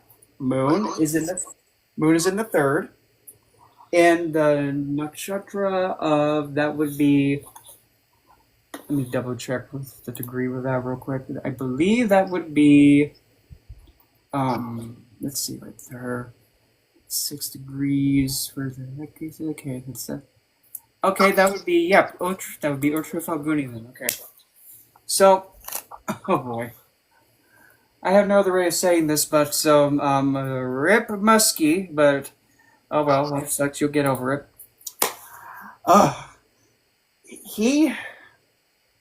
does not have the understanding of having control with his hands. If something looks pretty, he just goes up and touches it. If there's something that he likes, goes and grabs it. You didn't hear this from me, but I heard from a bird. There was an incident involving, I think it was Iggy Azalea, where he hid her purse and wanted to give it back to her and kept her there because of that, for that reason. That is that. Mm-hmm. Oh, here we go. The South Node. Shit. Oh, yeah. That's so bad. Oh, shit. Whenever he's on stage, the look on his face and how he presents it, it's like he doesn't have a head. It's like he's on stage and he loses his head. And many of us have seen that. Yep. He's in front of everybody. He goes, meh. Because his South Node, K2, is in his second house of Leo. South Node, K2, Star. No head. Mm-hmm. And now he's running without a head. And specifically, if it being in the heart of Leo, Purva Falguni, which is the front stage of the performing stage, or the front legs of the bed, he gets put on stage in front of an interview, anything like that. I don't know. A lot. He can't even speak properly. And even, like, in some instances when he's on camera, you can even just see him start going, it's so bad, I don't care. You can just see him go, that's K2. And it's on the face. It's up here. It has no control. K2 can't see. It doesn't know what it's doing, so it's just running around, going all over the place. The face, all over the place. Astrology is fun. And if he has any in-laws, they will try very hard. How many in-laws? All the in-laws. Well, right off the bat, when it comes to his in-laws, the circumstances surrounding it is going to involve something that is going to be completely against the norm.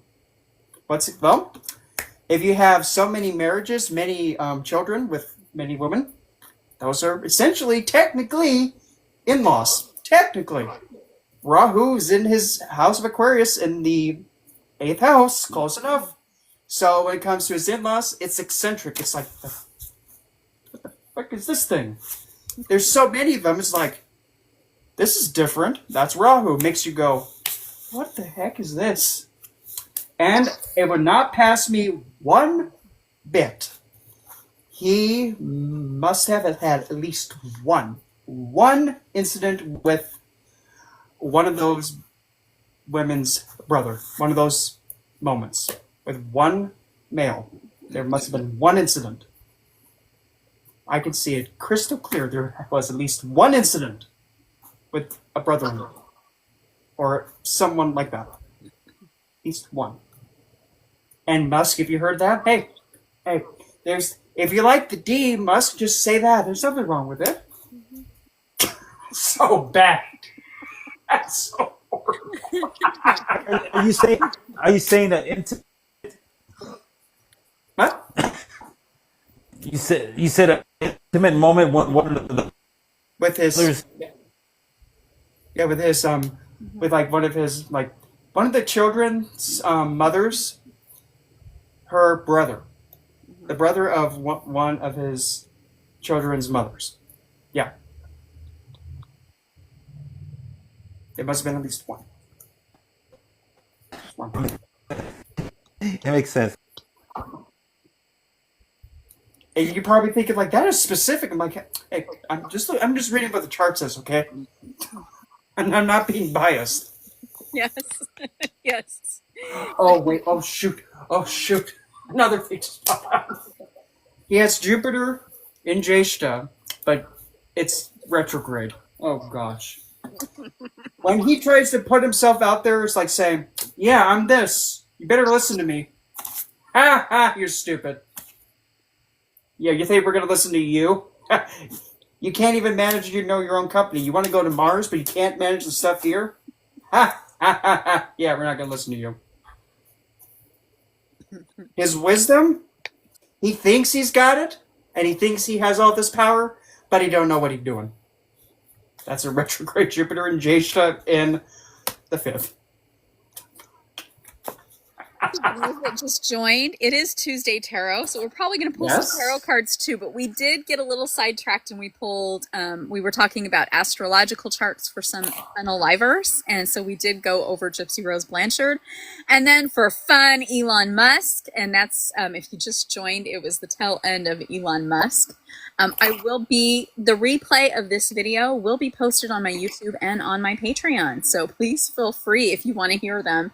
We are having a kick, right? I mean, it is pretty fun. Brent is like, oh no. Oh, what was the question? I'll pull a card too. Oh. I mean, I just pulled a card for Musk's charges for giggles like we did for Gypsy Rose. This is the 9 of Wands. It's like, oh, hi, Goliath. Everybody's like charging after him. All right, let's look, because we know he's pulling a lot of stuff. Ooh, the street lamp. The street lamp, and it's the tallest thing in the picture. Wait, is that 9 or is that 11? Wait. It is 9. Ha! 9 of Wands. But inverted, it's 11. Inverted, it's 11. The way we've seen it, it's 11. Oh, it is an 11. It's not a 9. Oh, sorry. Oh, yep, 911. I don't have it. Yes, because I'm reading it backwards, but I have it mirrored, so you guys are seeing it the right way. 911. 911, what's your emergency? And he's a tower. He's the tower. He's the tallest. It's the thing you want.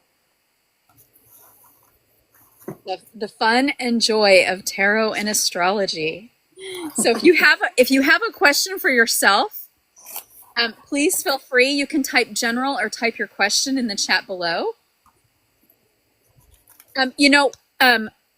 We have a question. One of these days, can we talk about Saturn returns? We will actually be talking about Saturn. This week is Venus. Next week is Saturn. So we will be talking about Saturn next week. And I will say this. You have nothing to worry about with Saturn return. Because I had it, and over the moon, which is Sadasati, it is stereotypically seen as perhaps one of the most taxing and most challenging things anybody can go through. I call it BS. Because it was the most I've gained in my life at one short period of time. One general for Brenda? Yep, one general for Brenda. All right, good, Brenda. We're ready to. We've gotten our giggles out. All right, Brenda. What energy do you need? What is the message? Okay, the message I have for you, Brenda. Ooh, wow, we have the star in reverse. And this is a lot of emotional energy in this particular card. And what is sticking out to me are the fish. So these are actually fish, if you can, there we go. These are fish that are flying. So you had a lot of emotions coming out. There's stuff going on. It's okay, embrace your emotions, figure out why they're coming, embrace them. It's flowing the way it's supposed to, because if you look at this card is flowing right. So your emotions are flowing the way they are supposed to flow. It is a lot. You kind of feel heavy. Again, we've just transitioned into Taurus here, into Taurus new moon. So this is good. Let those emotions out. Ground yourself. You do need to add that grounding. That grounding is going to help you out. And then Bren is going to take over, because this is how we Temperance. Oh, look at that. This is this depiction of it. Let's see if I can get this thing to not have the awkward glare on it. Hold on. Right. I know sometimes it's it's hard with our lights. We need them, but we do get those awkward glares. Yes, but this is what it looks like. Yeah. So if you notice, she's holding an urn and she's getting water, but she's not looking at the urn. She's looking away from it, not paying attention. But now this is also an indication of, oh, that's interesting. Is that Aquarius? I was going to say that it's Aquarius. Yep, and well, the stars associated with Aquarius. Yep. And now, and I think Ezra, you were there. Yeah, you were there when I was talking about Aquarius. It's the sign that is symbolized with the most indications, but the urn that it's carrying, it's meant to be filled with whatever to fill its space. As soon as it's full, then it has to get rid of it. It could be anything, emotions of the self, wisdom, but it has to then get rid of once it's full. Yep. So it can intake, fill up the ether, but once you're full, gotta get it out. Yep. Get those emotions out.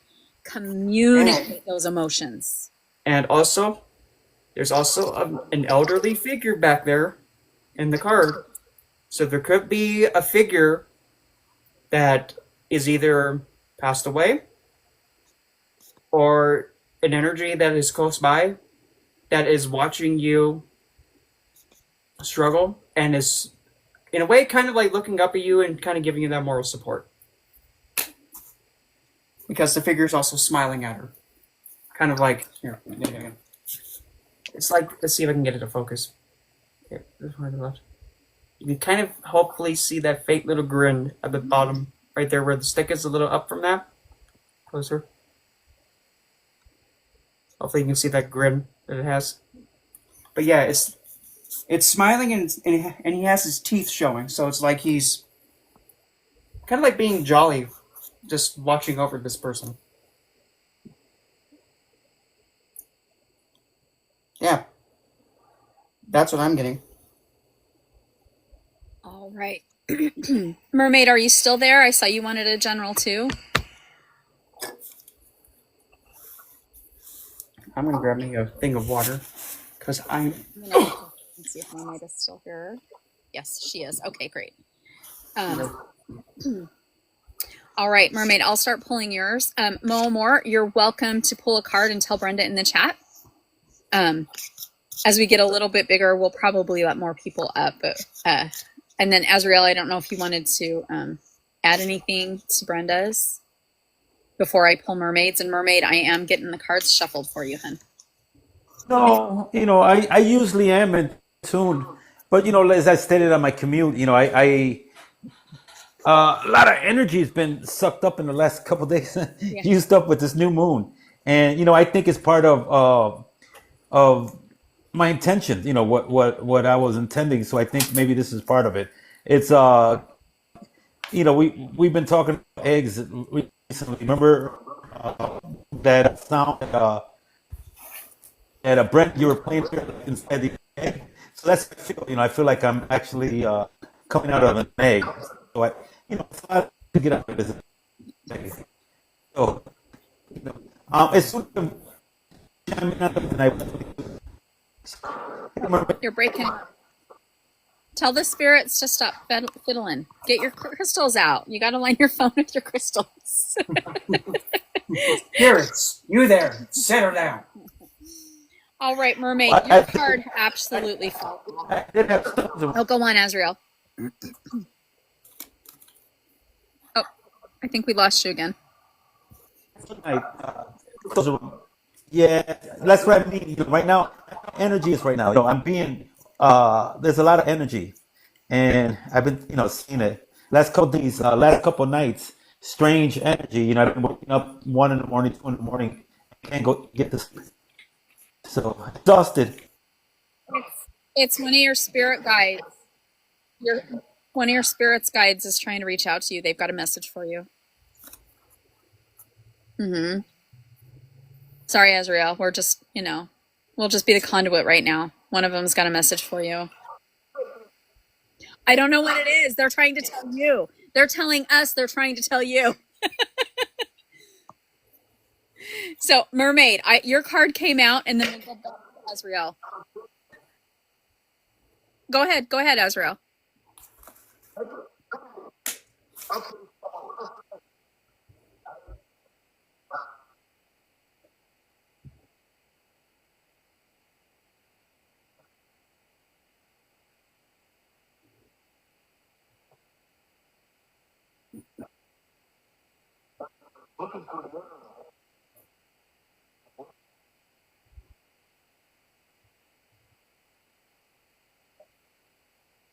Hmm.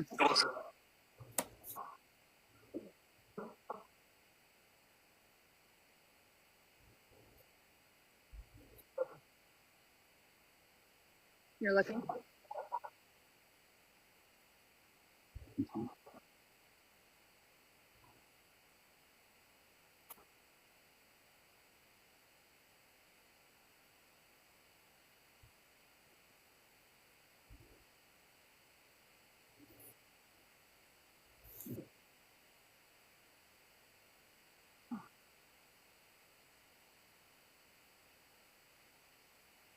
Hmm.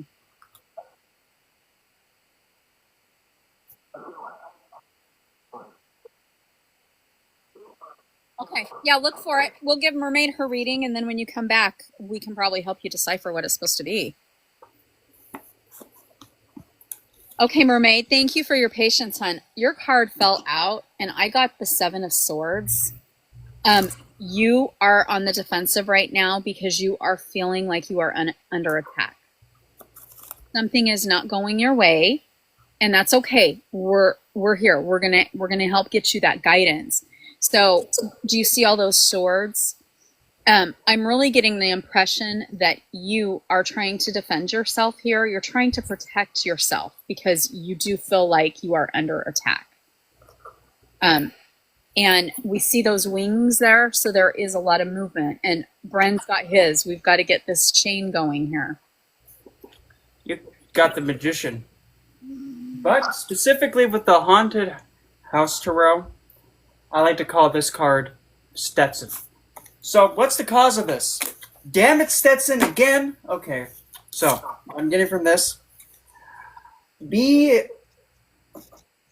aware of those that can help you, but then at the same time, be very aware of those who are close to you and those that are eager to help you. Because the person that is very close to you, that's like so personal, can also be somebody who can go behind your back. That's So that's why the defense is coming up. It's that beware. Mm-hmm. Yeah. Hope that helps, Mermaid. Oh, my child is odd, always attaching but very close to me. Okay. Yeah, I mean something's maybe it is something happening to your child, because actually when we look at this card, we have this beautiful swan that is being, well, you can see the utensil is impaling it. Sorry, I'm trying to think of words that TikTok won't take. And then you're down here on the bottom. Is the child being bullied at school?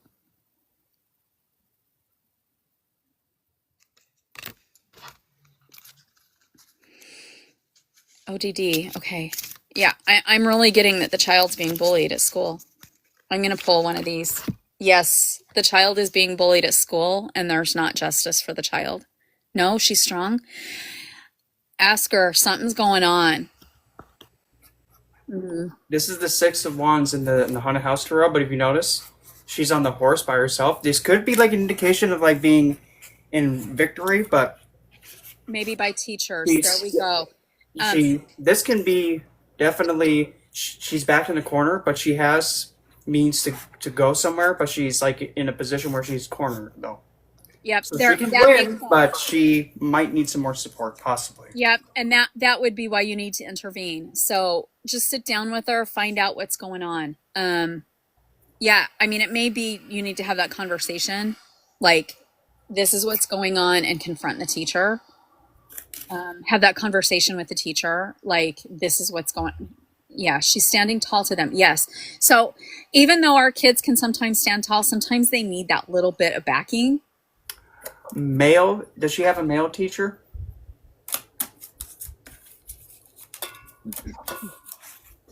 Is there a male teacher? Or does she know of one that's there? Okay, she's having to advocate her needs. Oh, is it the counselor or the principal might be the male? It might be that you. Oh, yep. Yes, it is a male. Mm-hmm. Okay, you know what it probably is? Is there like a principal or a counselor that oversees the female teacher? That's who you need to approach and talk to resolve the situation. It needs to have like that mediation. That's kind of what it is. Okay. The female teacher may have tried and run away from it. May have run away from responding. Mm-hmm. Yep. Asking for the help and not getting it. If you have a student asking for help, there's a man that's supposed to help. It's somebody higher. You've got to go up because we keep pulling these men. The Emperor, yeah, that's what that card was that I just showed. Yep, we're getting that. So So that teacher may report to a male, like the superintendent, a principal, maybe a counselor. There, that's where that mediation and the meeting of the minds is going to come.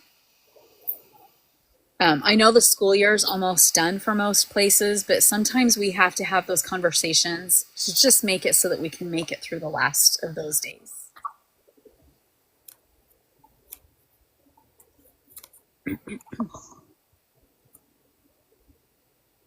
Yep.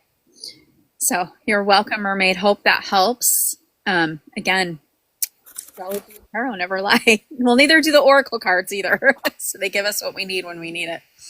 So Azrael, did you find your message that you got, your download?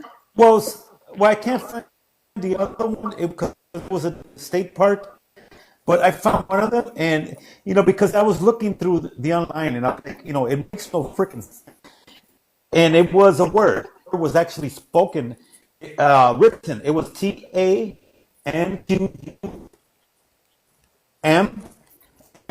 And basically, when I did an online search of it, I came up with a report of the recording of Apocalypse of John by Beto de la Plana.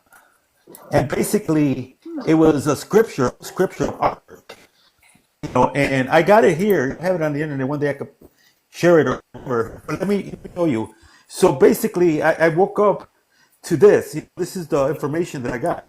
And basically, online, I got this weird artwork. And basically, I don't even know what it is because it's written in a different language. It says Beato de Legana commentary on the Apostle of St. John. And strange stuff. It's a book. This was last night in my dream. And on my search, this is what came up. The name, and I don't even know what the heck it is, but it's showing an angel, 5, 6, 7 angels. Somebody says folio 131 verso, so I don't know if it's Latin or whatever this is. So this is some site here. It has right here, factumdarte.com. But this is, so I typed in, like I said, and I don't know what the message is because this was fresh last night. But as I was searching through this, they're reading off a book, and yeah, it's some strange stuff. And this is from, it was this, this is what, it came, it was TAQUIMN. And then I was doing searches, and then I got, places like this, Taquimilen. But remember it was a dream, so maybe I was typing it wrong. But this is the main thing, and this is resonating because this is no coincidence. I'm like, why am I being shown this stuff? Yeah. Ooh, you know what? There might be more messages that are going to come. Yes, look at this. And these are beings with no heads. They're missing their heads. K2. The South Node. So it's still new. This was this morning last night. So like about 1:20, 1:30, I was awakened, and that's what the name I seen. So it was being written, and I was watching it as it was. TAQUIMN, and and this is what I bumped up to. Wow. Yeah. That's interesting. It is, and part of what I'm trying to tell you is that's why I'm tired, because it's like I was going somewhere through this stuff, and I for the last 2 nights, it was Sunday night and last night, both nights I was interrupted in my sleep, and I had difficulty falling back to sleep. And then when I finally woke up, I was exhausted, completely exhausted. But I still have to deal with my work day. But I just don't know. I have to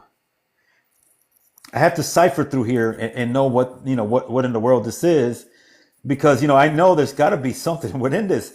Yeah, Rowan, I just don't know. Like I said, I really don't know what this message was, because it might be Latin. It's not Spanish, definitely. It's not Spanish. It's Latin somehow. I'm going to see. I think it's coming in parts. I think you're going to be getting more parts of this message. I'm going to pull a card for you. Already. Okay. Is Azrael getting this message in parts? No. But it's a friend. It's a friend. Right. I see that down there. Huh. It's a friend.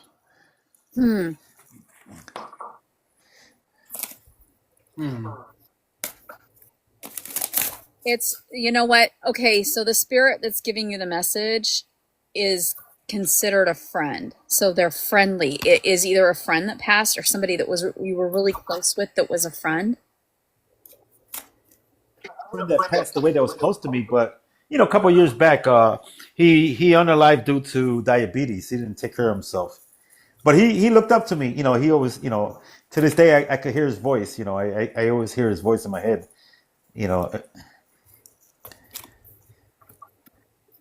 Yeah, yeah. I have a feeling you're going to start seeing signs that will open up that message.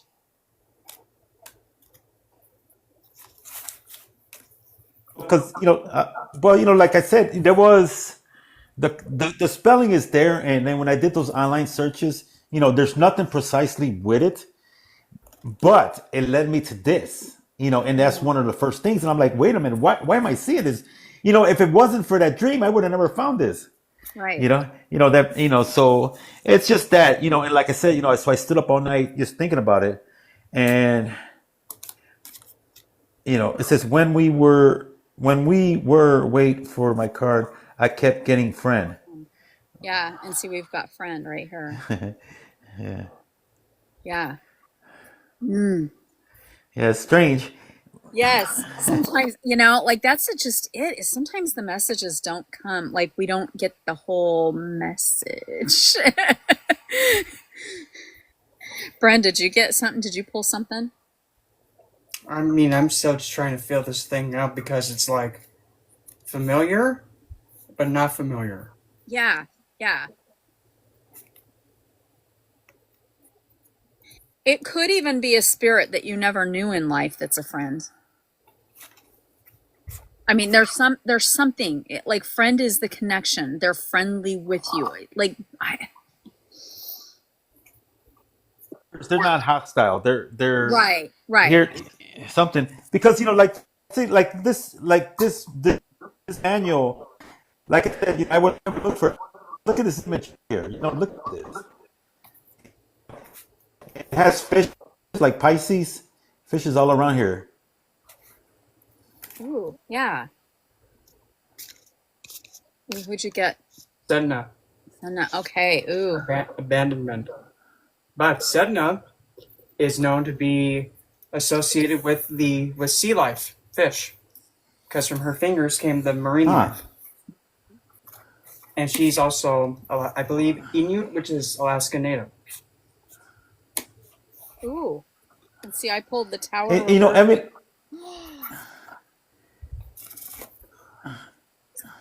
Wait, in a way, it kind of looks like how that figure is standing. It looks like from the hand. It looks like things are coming out of its hand, and that's how things come out of Setna's hand. Right. And then, like, if we look at the tower, we've got that flow. It's that flow down. Like this looks like the Yeah, tower. like, This looks like the yes, tower. everything's flowing down. See? Oh, do you know who your ascended spirit guide is?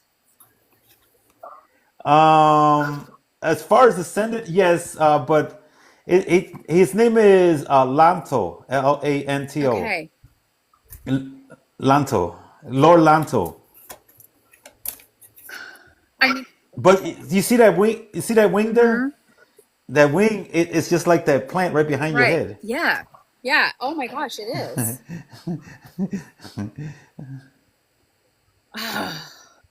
The mystery. The mystery. Yeah, Be yeah, open. it's Be open tonight. You know what? As you're getting ready, like I did this, this is what I did, and this might work for you. It might not, Azrael, and maybe Bren can throw something out there too. So when, like, I've had my spirit guides like to come to me right when I'm like at that falling asleep phase, you know. Right as you're getting there, just tell them you're open for the message. okay. I'll definitely do that They're because, getting, like, they're trying to download to you. That's what this is. Everything is down. And the tower has just changed. They're trying to give you a download that's going to change your life. And interestingly, too, with this depiction of Sedna, the fish is coming up above, like it's coming out from the unconscious to the conscious. Yeah, so you've got the spirit guides giving you the message. It's coming down, and the download is coming up. Coming up from spirit, but coming down into the head. Mm-hmm.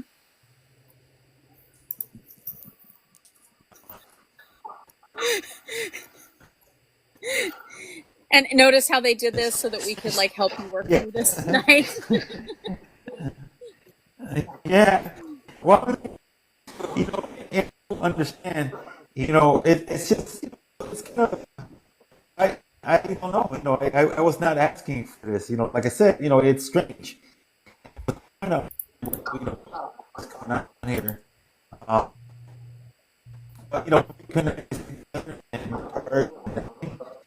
it makes sense, it really makes sense. It is a download.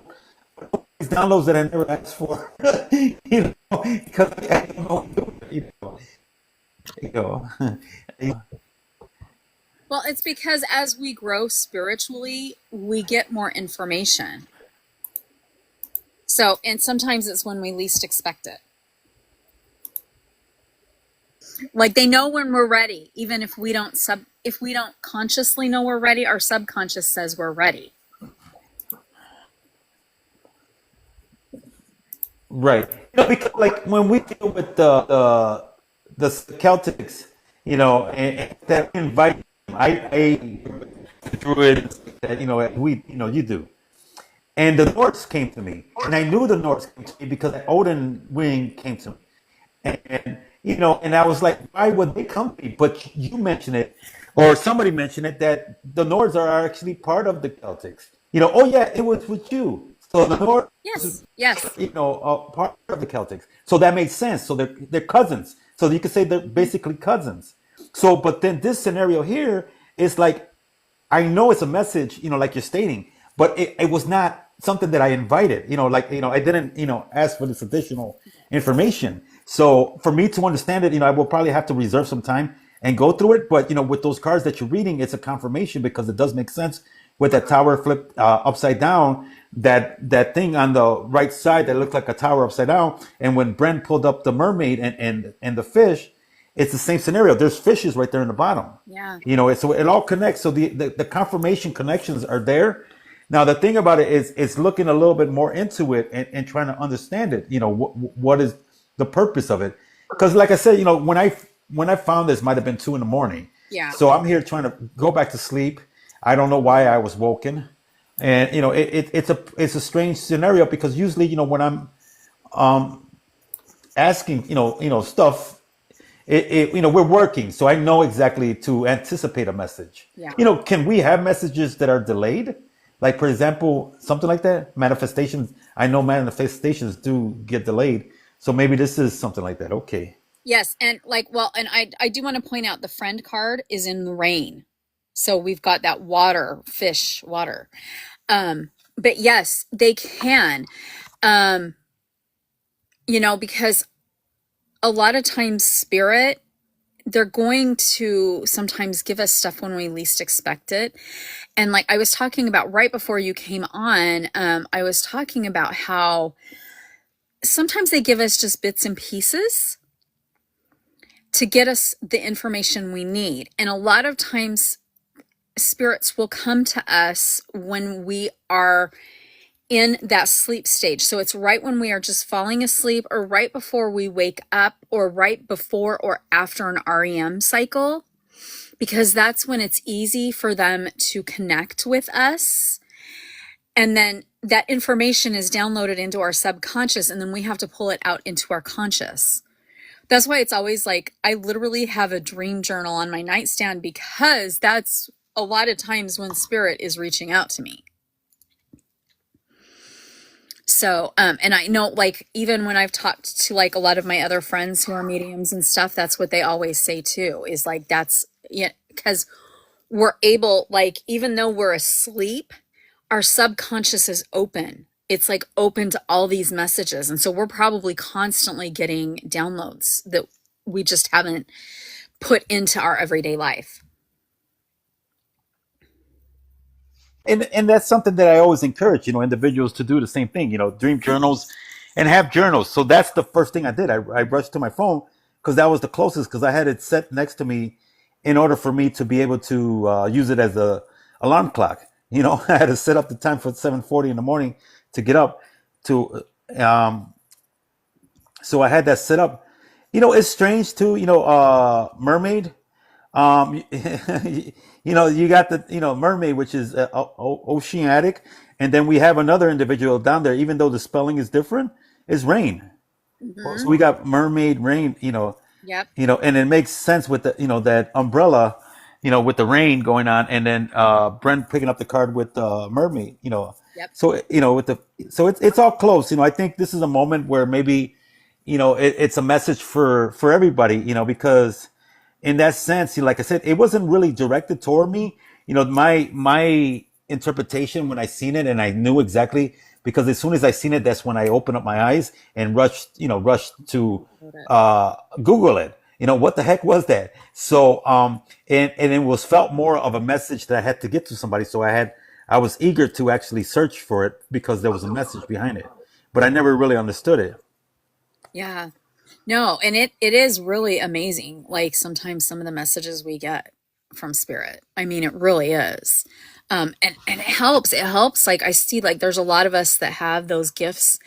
Sometimes it helps for us all to like give little ideas, because sometimes we don't know, you know, because they give us little bits here and there, and maybe when we're totally asleep, they give us more than we know. So, and it looks like we lost Bren. I don't know if he lost service or if he's still here. But it is Tuesday Tarot. And yes, we have been talking. We've gone all over with this. Astrology gives us our map. Palmistry. I have so much respect for palmistry readers, because that's also a map, but we also get these beautiful spiritual downloads, those of us with Clara abilities and mediums. And then we also have the cards, cardomancy, which is what brings us to Tuesday Tarot. Thank you everybody for all of the hearts, and thank you for the gifts for those on panel and myself. We do really appreciate it. I am live on Tuesday, Thursday, and Sunday at 9:30 p.m. Eastern Standard Time. Tuesdays is Tuesday Tarot, and Thursday is Spiritual Panel, and this week we're doing Venus, and then Sunday is Witchy Book Club, and we are doing the book Anatomy of the Spirit by Carolyn Miss. It is chapter 4. We're talking about the fourth chakra, and it's part 2, chapter 4. And yes, more, I will get a general for you going. You know what? I'm actually not supposed to pull that deck. You're supposed to have this deck. That's another reason why I like having multiple decks. Okay, so more and more. What message do you need?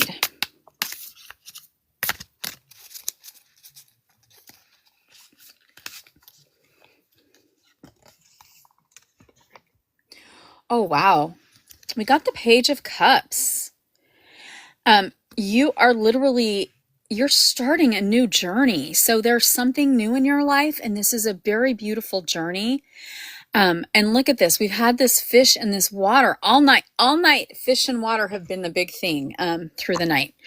But if you look at this, even though I know like my light is kind of hitting it, we can kind of see here in the sky. I'm trying to, there we go. It is the break in the clouds. So it is a new journey that is literally a break for you. It might be that you have a vacation coming up, or maybe you need to take a sabbatical. Maybe you're getting like a promotion at work, but there's something new coming. It's that break in the clouds for you. And so it is new. It is fresh. It is youthful. That's what I'm getting for you. Oh, thank you. You're welcome. You're welcome. That was very beautiful. Azrael, did you get any downloads with that? Interesting thing about that image is the man that he's facing, facing that way, and his shadow. If you look at the shadow is the Page of Cups. The shadow is very intense. Meaning that it's walking away from the past. That shadow version of who he was, and actually, like you stated, the clouds are opening up and the sun is shining, and that's why that shadow is behind. So it's saying to look forward. Look forward. You're walking away from the past, the dark things that you needed to overcome. And there's light. There's light. There's a journey in front of you, but it's barely starting. So it's getting a glimpse of the good things that are yet to come. So be open to embrace it, and that's why he's holding like a teddy bear. Or is that a little rabbit, or what is that? It's actually a cup with a fish in it. Okay, the cup with the fish in it. Yeah, so um releasing, so that cup is releasing to hold on, and you'll be able to find where you're gonna release your future, your future home, your um in other words, your journey is just starting. You overcame some dark moments in your life. You're getting glimpse of the greatest things that are actually, the highest potential that you can receive. So hold on to the minimum.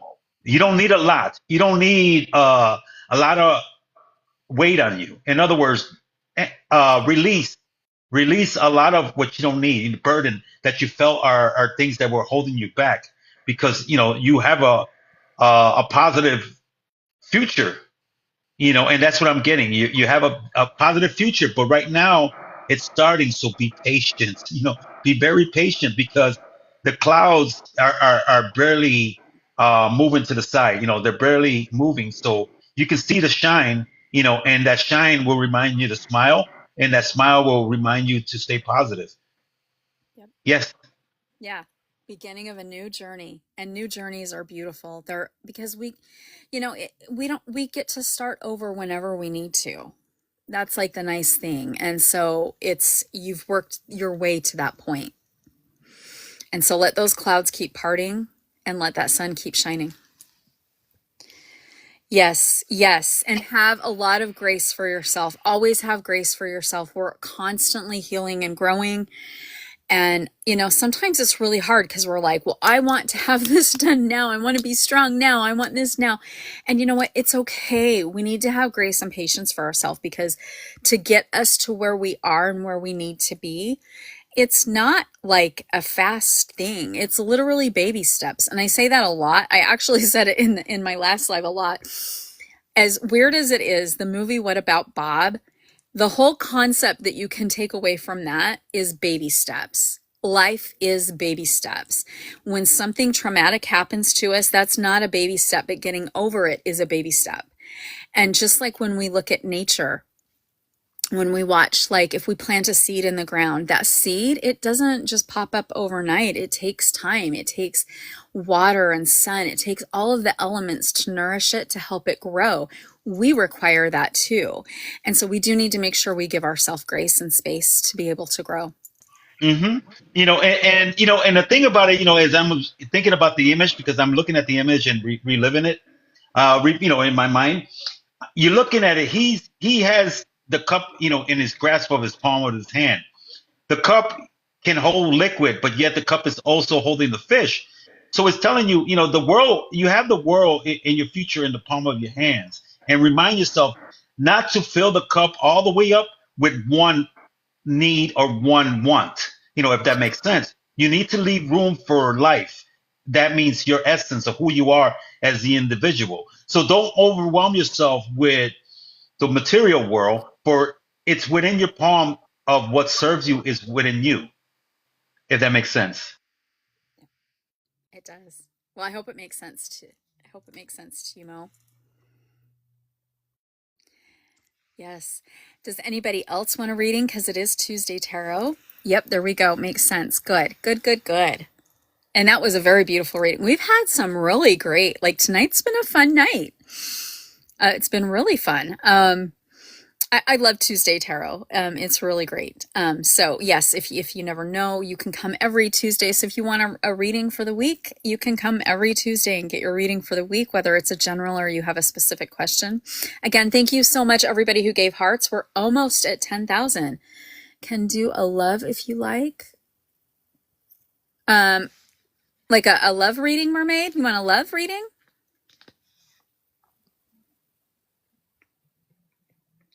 I just want to make sure I understand. I mean, I feel like that's what you're asking. So, sure. Okay. All right. Yes, I'm going to pull from these. Well, actually,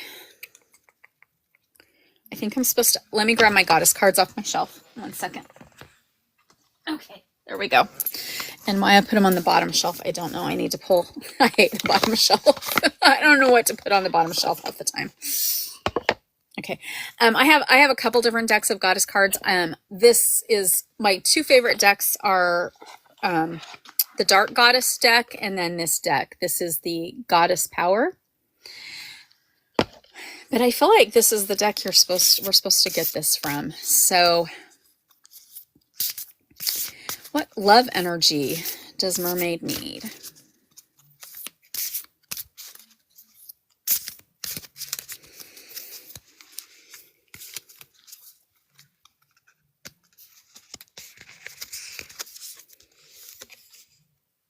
Ooh, the Goddess Brigette.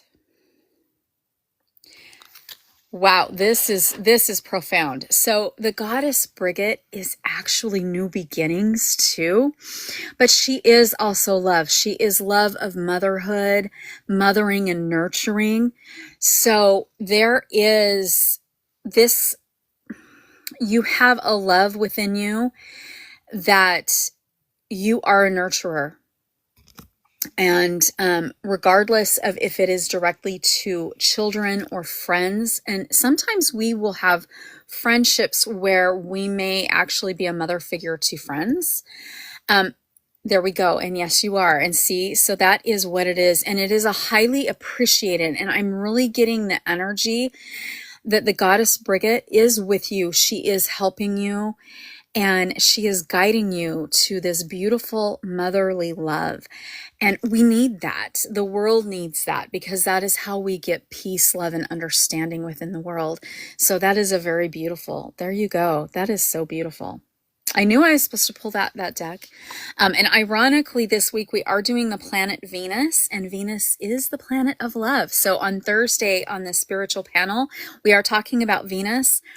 I'll talk about how we can use it magically and spiritually, and then we jump into the astrology, the fun part. So if you do want to join on Thursday, that's 9:30 p.m. Eastern Standard Time.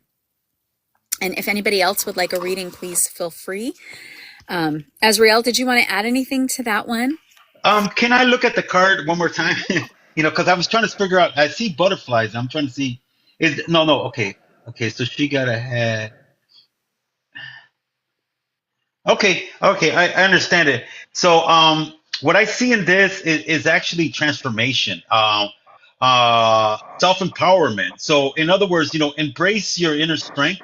And basically, by you feeling comfortable and secure with who you are as the individual, it will actually radiate. Because look at her face; she's very happy, so confident, and she's just so in the moment, like so positive. And with that positive energy will actually attract others, and the others can be the individual that might be the one for you.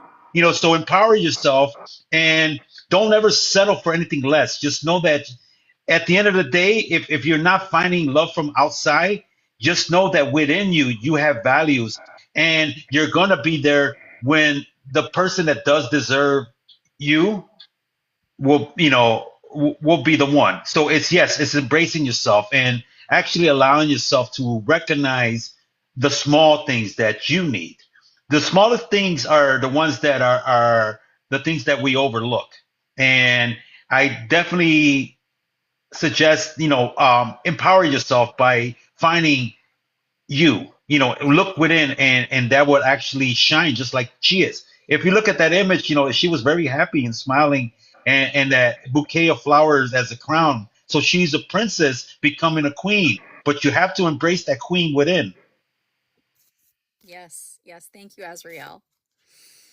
All right. Okay. So, Rain, you wanted to have a poll. And let me see what your question was. Hang on one second. You said about your plan on purpose. And I'm going to actually pull a goddess card too. See? So now we're getting into the goddess cards. The goddesses are going to guide us.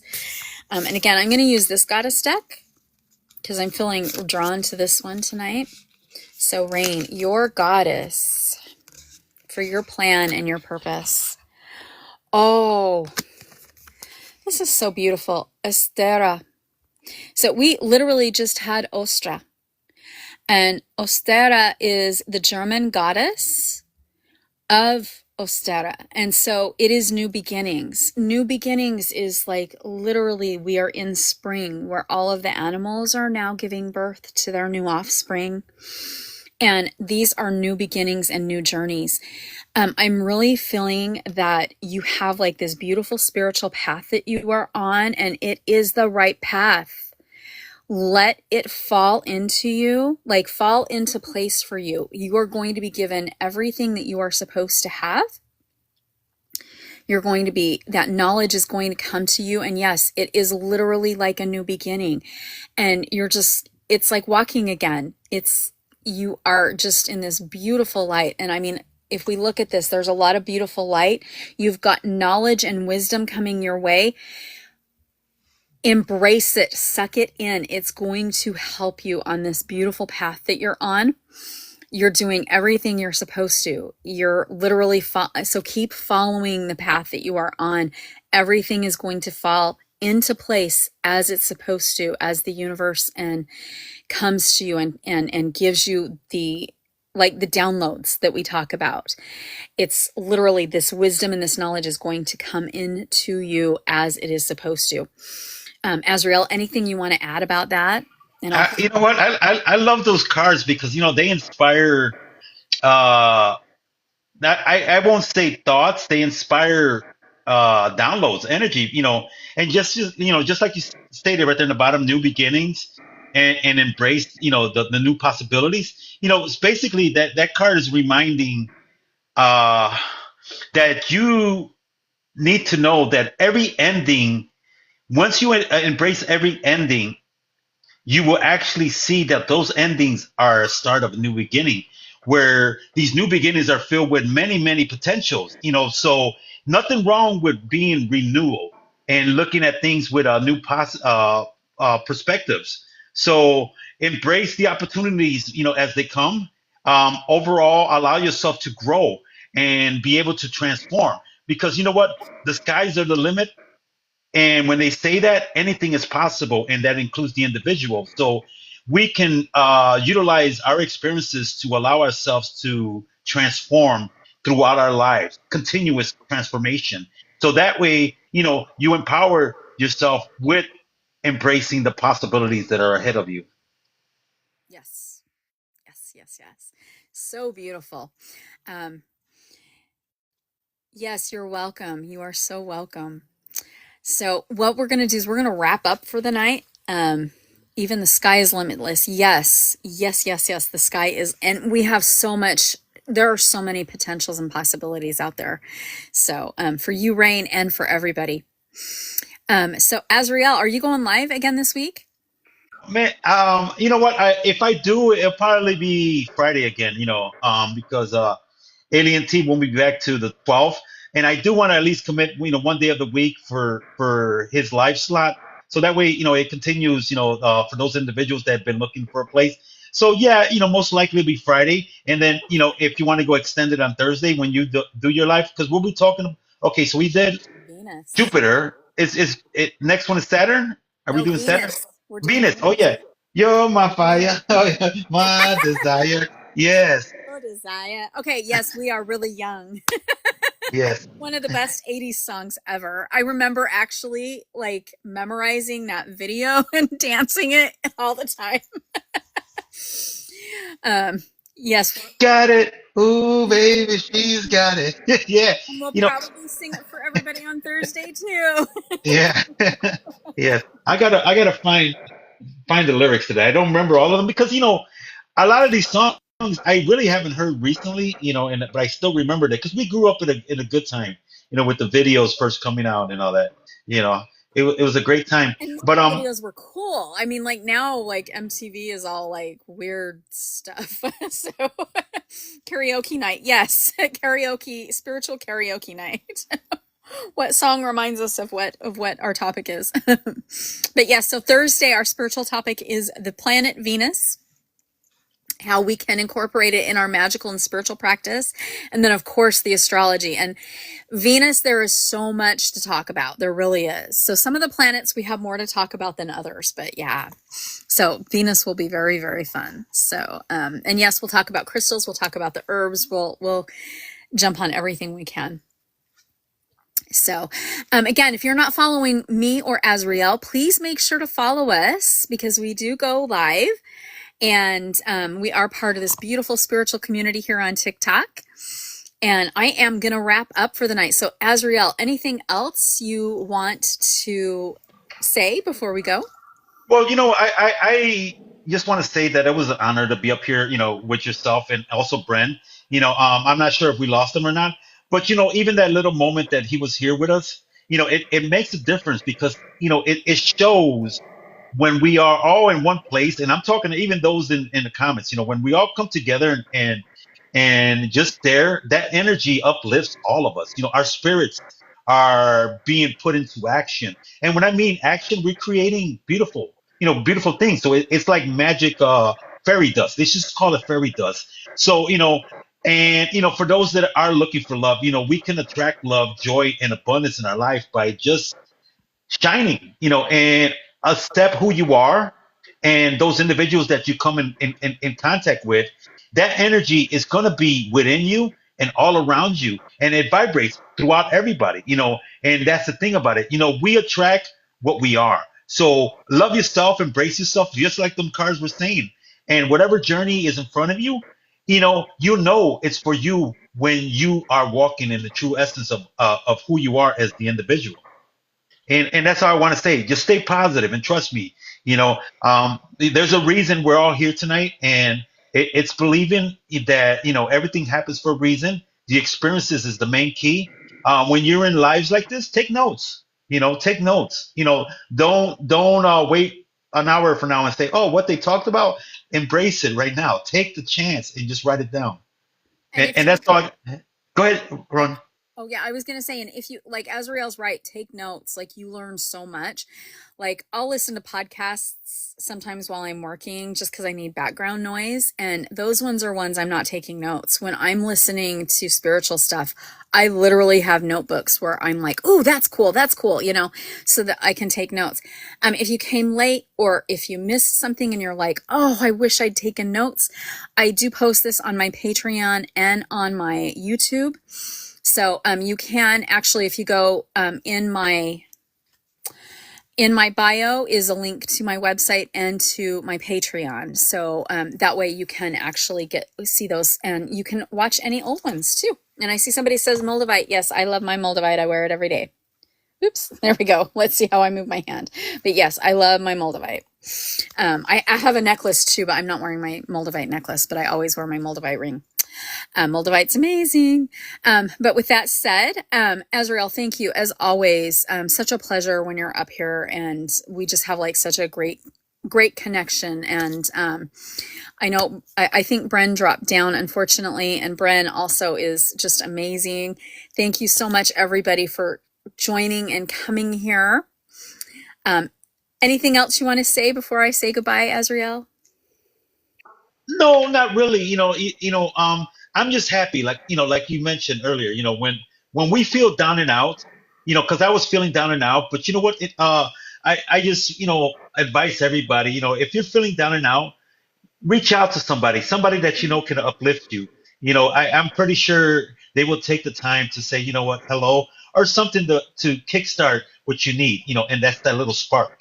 We can all light up the spark for each other when we are amongst one another, and it's just by sharing and uplifting each other by recognition, acknowledgement, and complimenting one another. Even the smallest compliment makes a big difference for somebody. So engage in the random acts and saying hello. So just, be genuine and you will see how much magic you hold. That's all. Stay positive. Yes, thank you so much, Azrael. All right, everybody. Thank you so much for joining for another Tuesday Tarot. Thank you again for all the gifts for the panel and for myself and all of the hearts. And I hope to see everybody on Thursday at 9:30 p.m. Eastern Standard Time for the spiritual panel on the planet Venus. As always, merry meet, merry part, bright blessings, and namaste.